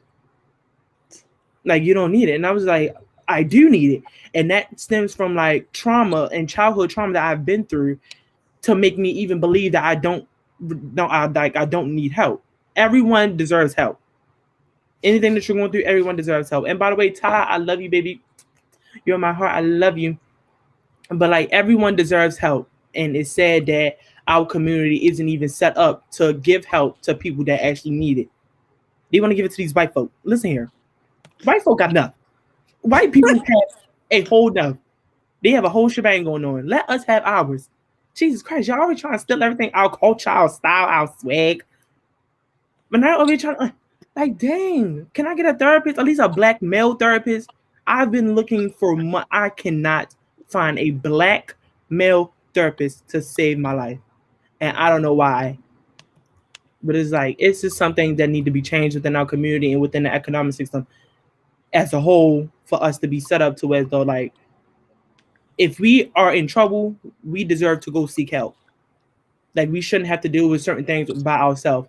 And it's just something that shouldn't be tolerated when it comes to, like, the mental health and things of that nature. Yeah. I was just ready to say, like, I definitely can relate to like finding like a black therapist or a counselor. Like the other day I was looking for a dermatologist and I'm like, I need a black one. I can't go to no white man talking about my skin. Like, he don't know about me.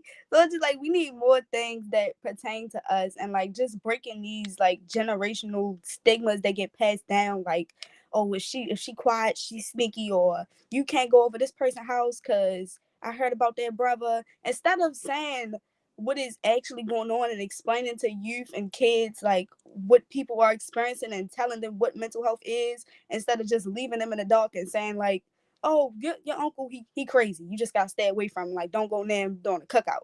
Instead of saying Uncle Mike got anxiety and he just might be a little scared if you approach him wrong. Like certain things like that, just I feel like just should be explained, and it would make things just be a lot more easier on the things that we experience now. And youth here in Baltimore City just wouldn't be so closed off. I know I've met so many emotionless people.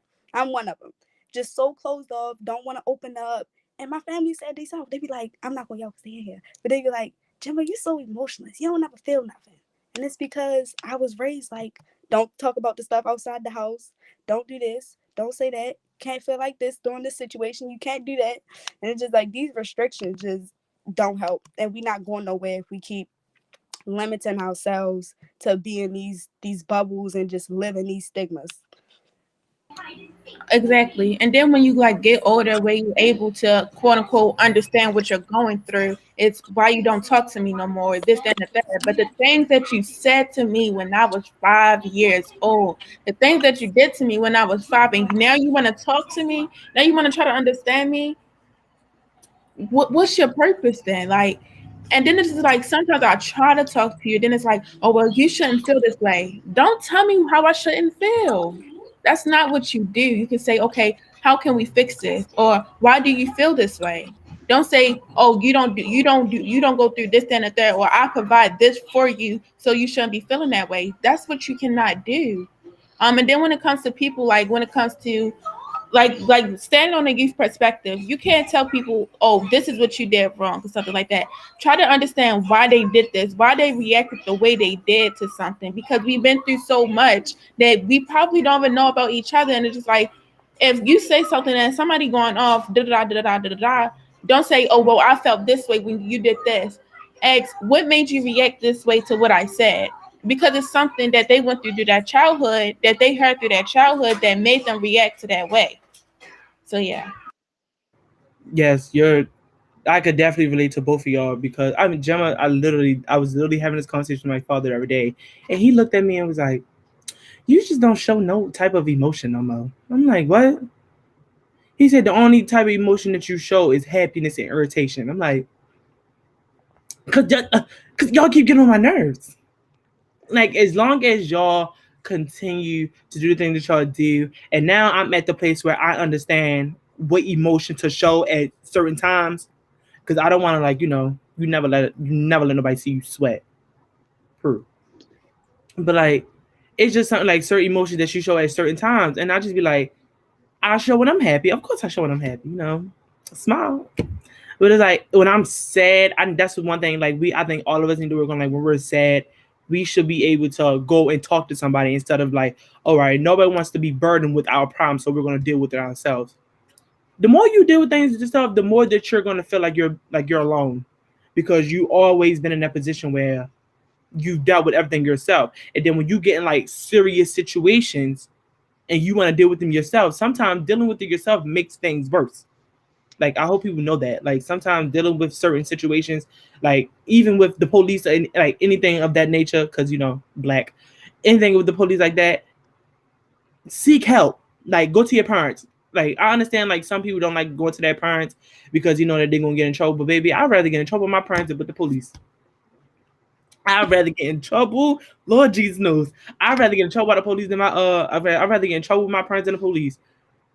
Because the fact that you're Black, like we're all Black, the police and anything that was put in system in this community was not in place for us. It was in place for the white people. Like things of like I hope that, did y'all see that in Florida they actually legalized genitalia checking for children? And then also for sports, if they suspect that you're trans, they're going to do that too. And you can't play the gender you go by. You can't play with that in your sports. It's in some college. Crazy. It's insane. Do you know what can happen to them children? Do you know how traumatized somebody can be because of that? like, yes, you have like like people out here getting, like, black people, gay people, trans people getting beat up just because they are who they are, and it's sad that stigmas are put in place to make other people believe that that we're bad people. Who said I was bad? I mean, yeah, I'm bad, but I ain't that bad. Like it's crazy and it's insane. It's just insane. It's insane. I don't, child. Definitely, yo, stigmas and stereotypes, like, they apply to everybody. Like, you even gotta catch yourself sometimes. Like, even though you're a person of color, you can also catch yourself like discriminating against somebody or implying that stigma or stereotype to them, like Mexicans, all Mexicans look alike, or you just assume that they know how to do this and things like that. And it's like they stigmas do affect everybody, like, and words do hurt. Like, sticks and stones don't break your bones, like, physically, but they do take effect on your mental, like, seriously. Like, race-based traumatic stress is when you experience a racial discrimination experience verbally or physically, and it literally messes with your brain and how you function and how you view things. So that just goes to show how affecting racism and slurs from the president of the United States, Donald Trump. Well, he's not the president no more, but the previous president, how he was talking about Baltimore and about the youth and just saying all these things.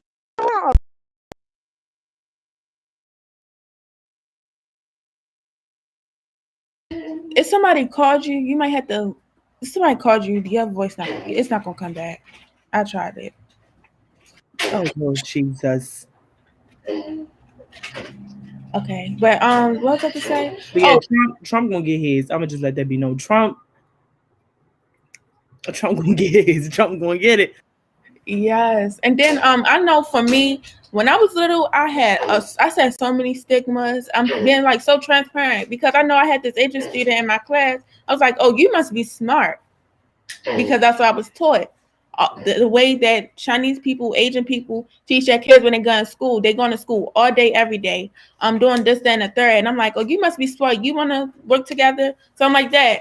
Even though he was smart, but I should never assume that he's going to be the best of the best in the class, because now that's affecting him, that everybody look at him that way, or that he's not from here, or that he's speaking Chinese or something like that. Like, come on, let's speak a little Chinese. But he's from here. He's the same person I am. He grew up here in Baltimore. He know nothing but English. But since I have put that onto him and I wasn't taught to not say stuff like that, I have traumatized somebody else at a young age because of what my parents taught me. But also let it be known that stigmas aren't just in mental health. They're wide range. Like, there are stigmas in religious beliefs. Child, there's stigmas everywhere. So like when you like talk to someone, or you like talk to someone that's different from you, you have to be aware of the things that you say, because some of the things that you say could affect them, mentally, physically, spiritually, and some things of that nature. Like, you just need to watch things that could, like, me growing up, I said some things that I will never be proud of because of the way I was brought up. And I had to go and seek out information for myself to be like, yeah, I messed up. And I went and apologized to those people, because I knew that as I got older, I learned new information, and I knew that the things that I was saying was not okay. And I went back, apologized to those people, and ever since then, it's like, when you do things like that, it's a sigh of relief. Like, not even it's mentally, spiritually, because for some reason it's always that thought in the back of your head of the things that you've done that that was not right, and the new information that you learn, you need to apply it to where it needs to be applied at. And some people don't get that. But child, if you need, like, just I don't even know what to say, child. Yeah. Oh, also one thing that was on my mind, we should try to restrain from saying crazy. We learned that from Miss Nia. So say things like James was saying. I saw him continue saying insane. He wasn't saying crazy. He said insane. Like, so try to find the synonyms to replace crazy, because crazy, I'm gonna pull up the definition, but crazy is not good to say to any situation or any person. And then, like, also some people don't like to be called Definitely. crazy. Like, things of that nature pisses people off. Like, don't call nobody crazy, because like, you're crazy The thoughts that you think are crazy, like, yeah, that person, they just have an outburst. They just do like wild stuff. But like, they can have depression, anxiety, they can have schizophrenia, bipolar disorder, and you won't even know because you just think, oh, they're crazy. That's why in high school I was taught, like, if I see someone acting out or someone that's like, you know, very like exaggerating, like, because they could have bipolar disorder, schizophrenia, anything of that order, I'm not going to sit here and make a joke or laugh because things of that nature is not funny to me. Like, don't laugh at somebody because they're having a scene, because you don't know what a person's going through. You can keep key all you want, but it's not funny. Not like jokes of that nature is not funny at all. Oh, also, just to hurry up, it's mentally rearranged, especially as manifested in a wild or aggressive way. So somebody, so like the example in the sentence says, Stella went crazy and assaulted a visitor. Crazy is an actual clinical definition of something. So you saying, say something like, oh, my parents didn't let me go out. Don't say, oh, that's crazy. Why didn't they let you? Just say, oh, wow, that's kind of, just say a different word than crazy, y'all. And the fact that you can't come up with a word to replace crazy just lets us know like how much we use it. Like, but just going into that, like how to combat these stigmas and to address them is just, one, don't be a part of the problem. Stop believing these stigmas, get educated, learn more from people who are actually educated in mental health, and learn more about these illnesses so that you can learn how to address people better. Break these generational curses. Like for me, I know I enforce them like with my siblings, like my little brother. I let him know like you can cry, even though my father be telling like, little boy, you're not supposed to cry, you're supposed to be this way and that way. I'll be in his ear like, cry, let it out. Like, you're allowed to feel emotions. Like, just because you're a different sex doesn't mean that you shouldn't be able to feel these emotions, or you shouldn't act this way, you should act this way. Like, no. I believe that everybody should feel they are entitled to feel. Your feelings are your feelings. They're not anybody else's, and nobody else should be able to tell you how you're able to feel. That just goes on to show, if you know about mental illnesses, like you're part of Healing Youth Alliance, or you know, have somebody who's a mental health educator, spread that awareness, tell other people about it. I'm always educating my friends if they saying something wrong about depression. Like, I'm like, that girl could actually have depression. She could actually be sad. She could actually be suicidal. Some people don't joke about that. Everybody has different ways of coping. Like, you can't downplay nobody's situation because you do not know what is going on. And even if you do know what's going on, you don't know what that person is thinking. So just always be aware, watch your words, just make sure that you're always being careful with people's emotions, because some people's emotions are fragile more than yours or more than others. Conversations like this, sharing your stories of overcoming stigmas, and like how James and Zion talked about how they moved on and like how they grew, and how James apologized to those people that he offended in the past. Like, things like that are just, that shows progress, and we need more of that to get more progress to stop it.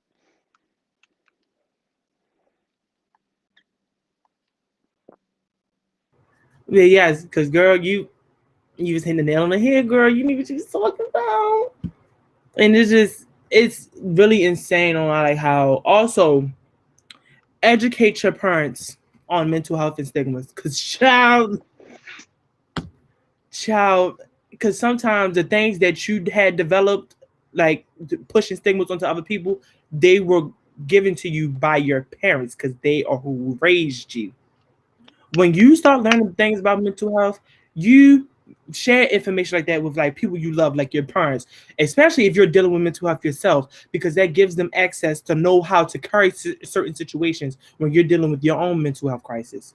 Because you don't want your parents to be out here calling you crazy when you out here just crying every single day, and you got your parents like, oh, he's fine, he's just crazy. That's not funny. I don't take jokes like that lightly. I really don't. Like, I remember I used to have a few people around me, but they used to like make jokes because they were like, oh, James always sad. Or these used to say I was always sad, how I never answered the phone. I was like, yeah, but now don't play that with me. Yeah, I'm always sad, but I can also get smart too. I just want to let you know that. Like, yeah, I'm always sad, but baby, this mouth slick. Slicker than a bowl of rice. And some people don't get, like, some people just need to watch what they say and the certain stigmas they push on people, because the certain stigmas y'all push on people are the same stigmas they're pushing on themselves, and that's why they're having a hard time with mental health. judging themselves, putting themselves down. And then you'll be like, oh, don't put yourself down. Well, baby, you did it. And then some people in their mind, they be like, if other people see me that way, why do I see myself as that way as well? I used to think that. The things that people used to call me, I used to think of those things that think of myself as that way. But I had to realize, like, what your words gonna do for me? You ain't paying the phone bill. You ain't getting me no food. You not buying me a new pair of shoes. You're not getting my nails clean. You're not doing none of that. You're not getting my haircut, none of that. So I'm like, your words aren't doing nothing for me. So why should I even listen?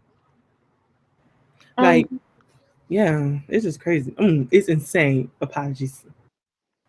Yeah, I want to back off like what James said, because I really had a problem, and I still have a problem. Like when I got bullied so bad when I was younger, y'all. Like when I say it was really, really bad, like every time I go somewhere, I'm like, they talking about me. They talking about me. Or like when somebody say something, I'm like, don't joke like that. I don't joke like that because I already went through that. I already went through this phase of life of getting bullied. So just like when you say that, I'm like, I must be ugly or I must be slow, something like that, because that's all I heard when I was younger. Even when it came to my siblings, even when it came to my cousins, this and the third, I still hear like them saying stuff about me. Like, and I'm like, y'all could say take a joke. I can't take a joke because y'all never went through and y'all never came home crying almost every single day from getting bullied. So just like you telling me to take a joke now, but it's just like, hey, you went through what I went through.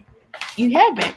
But like as I got older, I'm like, I can't, what Jen said, you can't really wonder what people say. So just like you gotta be that girl or that boy as you should be, because you're just like, who else, if you're not gonna hype yourself up, who else wanna do it for you? Like, and you have to actually believe it. Like when I get in the mirror sometimes I can have my bad days, but other times when I tell y'all be in the mirror for hours, it's like, girl, like your parents should be lucky. Like come on, like that James, like come on. So you just gotta hype yourself up, and then it's like the last couple of days, I'm gonna be totally honest with y'all. I tried to post something by Arch Drive, but then I look back at my Arch. I was like, I should never Arch Drive this because I'm cute. Like, who's gonna say something to me? Like, I am who I am, and I'm always gonna be who I am, because the people who like talk about you or have them stickers about you, they going through it. And you have to realize they're going through it. Let them do them, but just know who you are, because you gonna be you at the end of the day. You gotta stand on you just gotta stand on that. Like you had to stand on, like James, the whole first of the conversation, he was saying, I'm me and I am who I am and I'm that, period. And that's what you gotta keep going with. Definitely. Self-love is the best love. And like if you don't love yourself first, it's gonna be hard to do anything else. Like get in that mirror, tell yourself that you're pretty, you beautiful, you handsome, whatever you gotta tell yourself you're gonna pass them classes. I'm trying to tell you, yo, if you speak it, it's gonna happen. Like I promise you. I'm a living representation of it. If you speak it, it's gonna happen. You have to be your biggest fan before anybody else. Also, don't mistake your confidence for cockiness, because some people get that mixed up. Like you can be confident. Do not being cocky. I don't think that's cute, because now you're trying to make yourself feel better by putting down other people. That's not cute. You can look good and uplift other people too. Like I don't know what's wrong with that. Like you be like, yeah, I look good, and so do she, and we just up here looking good together. Like I'm confused. Like we just all here looking all lavish and all glowy and stuff. Like yeah, and some people they're just really, it draws the line between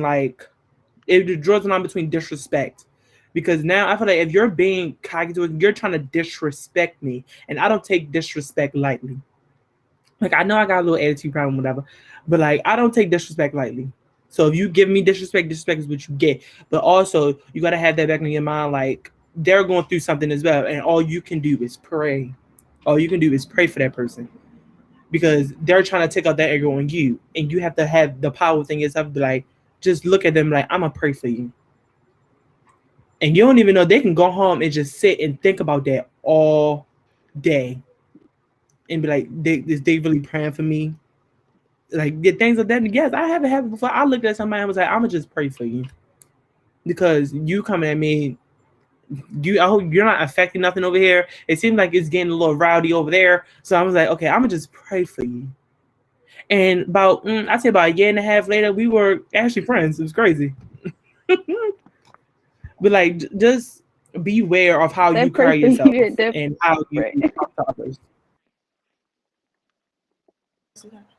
Oh, and I know, like sometimes I would say, "God be with you, please," or I pray that you find better and things like that. And people be thinking I'm trying to be smart or something like that. But when I say that, I truly mean like one time I had to tell a person, "I pray that your misery goes away and you find your purpose." Like I had to actually say that because it's like, okay, I'm going to engage with you to go back and forth. I do struggle with that, y'all. Like, cause I have to get the last word, but after a while, I'll be like, I'm just let you go. I pray that you find your way out of misery and you find your purpose, because I don't know what you're going through was making you trying to make me miserable, but I can't let that.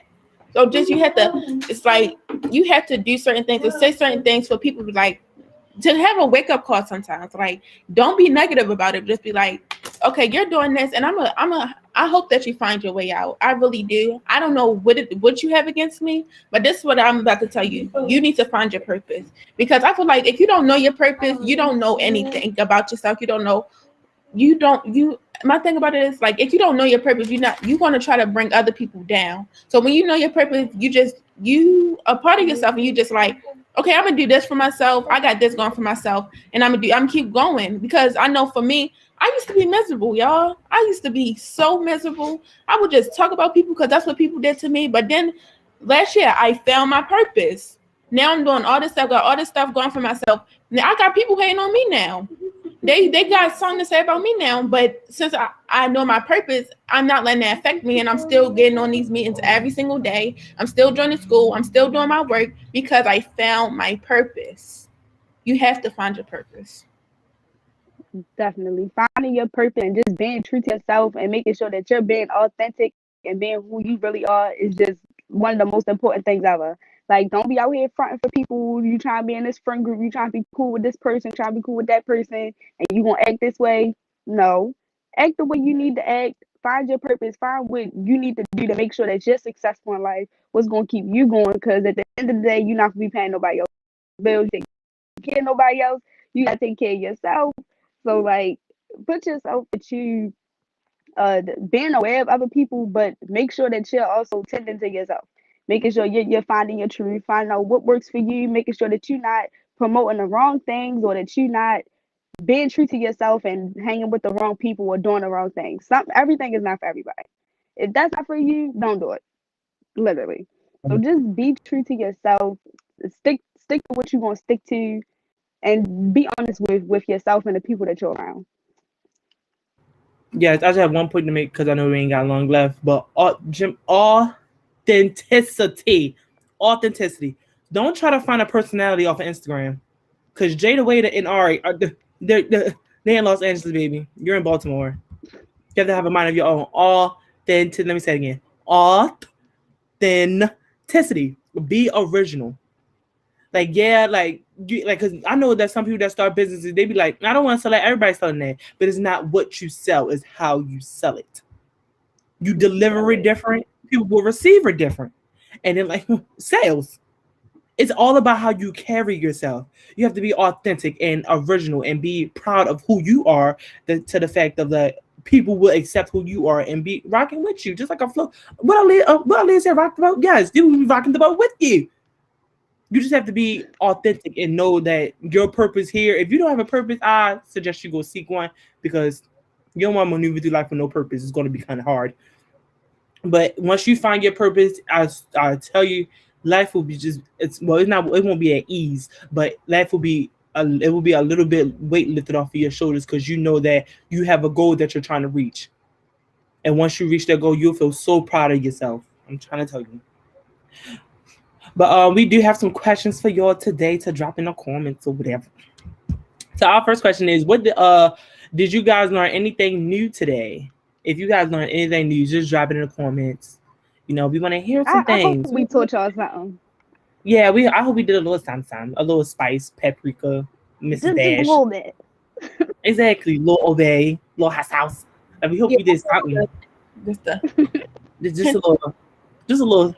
You know how you put the salt and then y'all do like that? Yeah, like just a little. Like, yeah. We just want to make sure we taught y'all something today, because that was our whole goal. Our whole goal was to teach.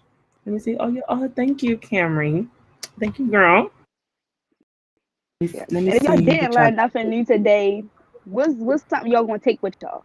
Like, if you didn't learn Yeah. nothing new, what's something you feel like you could improve on, or like something that just spoke to you, something that came to mind while you was listening today, like anything. Okay, well, I know that Cam said I know I need better energy. Y'all did great. And John said make sure James, say the word. Say the word. Authenticity. That word comes across on all faces. Authenticity, originality, all of that. Be original. Pure. Oh, what do y'all want to learn or hear more about? Like, what y'all think our topic should be? If you trying to get things spicy up here, if you trying to get y'all rounds up in the comments and whatnot, like, let us know what y'all want to hear. Let us know what y'all want to see. Conversation. Exactly. You know, we only one call away. We here like a flash. She will have his back here. Of course. She ready to try to kick us off. It's 8 o'clock. Now, do y'all jewels. Yeah.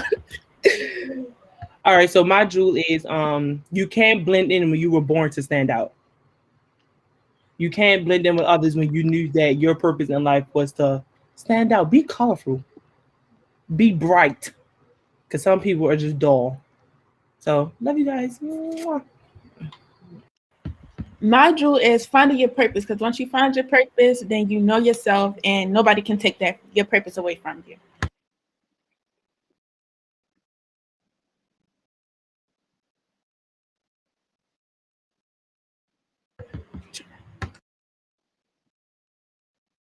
So my connection is struggling like real bad. But my jewel for today is I was gonna tell y'all.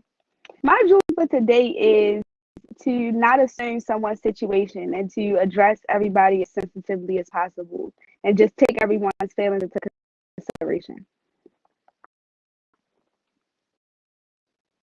Well, we hope y'all enjoyed us today. We will see you guys. We'll be back soon. So, yes. Thank y'all so much. This was a great session. I mean, I knew it was gonna be good, but I know it was gonna be that good. Like, what you trying to say? I mean, I'm just saying, you know, like I knew y'all was all right, but I didn't know y'all was bringing all this. Wow, fire. you was doubting us. That's okay. I appreciate I mean, it. I wasn't doubting y'all, but sheesh. Hey, yo, did y'all talk about? Y'all didn't even mention y'all about to have a whole event. James and Gemma. Oh my gosh, yes. And we met today. we met this morning. Ciao. Oh, God, you want to do it, Gemma? Are hosting a town hall for Miss Joni, a part of the town hall series, and we're gonna be talking about how the pandemic affects youth and our mental health and our physical well-being. We're gonna nip it all in the bud. We're gonna get y'all some good stuff. We got some good stuff planned for y'all. So be on the lookout for the flyer. Promote. So hope to see y'all there. And also, there might be a little raffle. Some money. So be on the lookout for some details because you got someone coming for y'all. I love it. Thank y'all so much. I'll see y'all back next time. We do this every other week with Hire. Okay, you too. Okay. Oh, and y'all doing that civic engagement class. We're gonna try to do that at the end of May, beginning of March, something like that. So stay on the lookout for that. Get it popping. Let's do it. Right. Love y'all. See you. Love you more. Yo, what a great session, great conversation. Like, the higher team too, man. Like, they're really doing it. Like, you like just really gotta be proud. Like, it's just how they stepping up and having these important conversations. So look, we way past our time. You already know what it is. You know what I'm about to say. Go do something productive. You got about a good hour and a half left in your workday. So go do something connected to your day. Go do something that's connected to your version of success. And if whatever you about to do is not connected to your goals, if it's not connected to your success, that's where you gotta allow your discipline to kick in and be say, look, I am going to be productive. I'm going to get something done. Especially if you ain't got nothing done. Oh my God. If you don't have no goals, That's a whole different situation. Like, we gotta start making it really really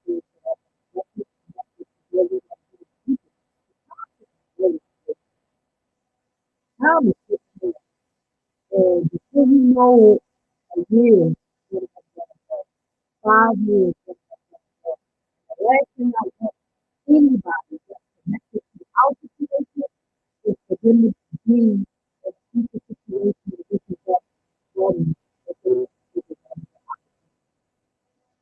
that they get to do more now than they ever did. So I feel yo, I get at least like 2 to 3 messages every single day of people that's in like that 19 to 22-year-old range or whatever. And I was working with them when they was younger, and now they get it. Now they like, yo, it click. I see what you was saying. I see what you was talking about. Can you help me? The answer is kindly no. That's if I even answer, if I don't just delete it or leave it on red. But like, yo, don't be one of those people, yo. The best thing you got right now is your youth and your opportunities. The fact that you guys are young and you getting exposed to a lot of things that adults wish they was exposed to at your age. So don't take it for granted. Don't take it lightly. Do any and everything that you can with it right now. Yo, work your butt off now so that later you could be doing whatever it is that you really want to do in life. But that's it for me tonight, y'all. If y'all rocking with us, I guess y'all happy birthday, everybody. Y'all know how we do. And General Gates said the verses of this project. I really feel like the verses of this project is not this project. This project is to do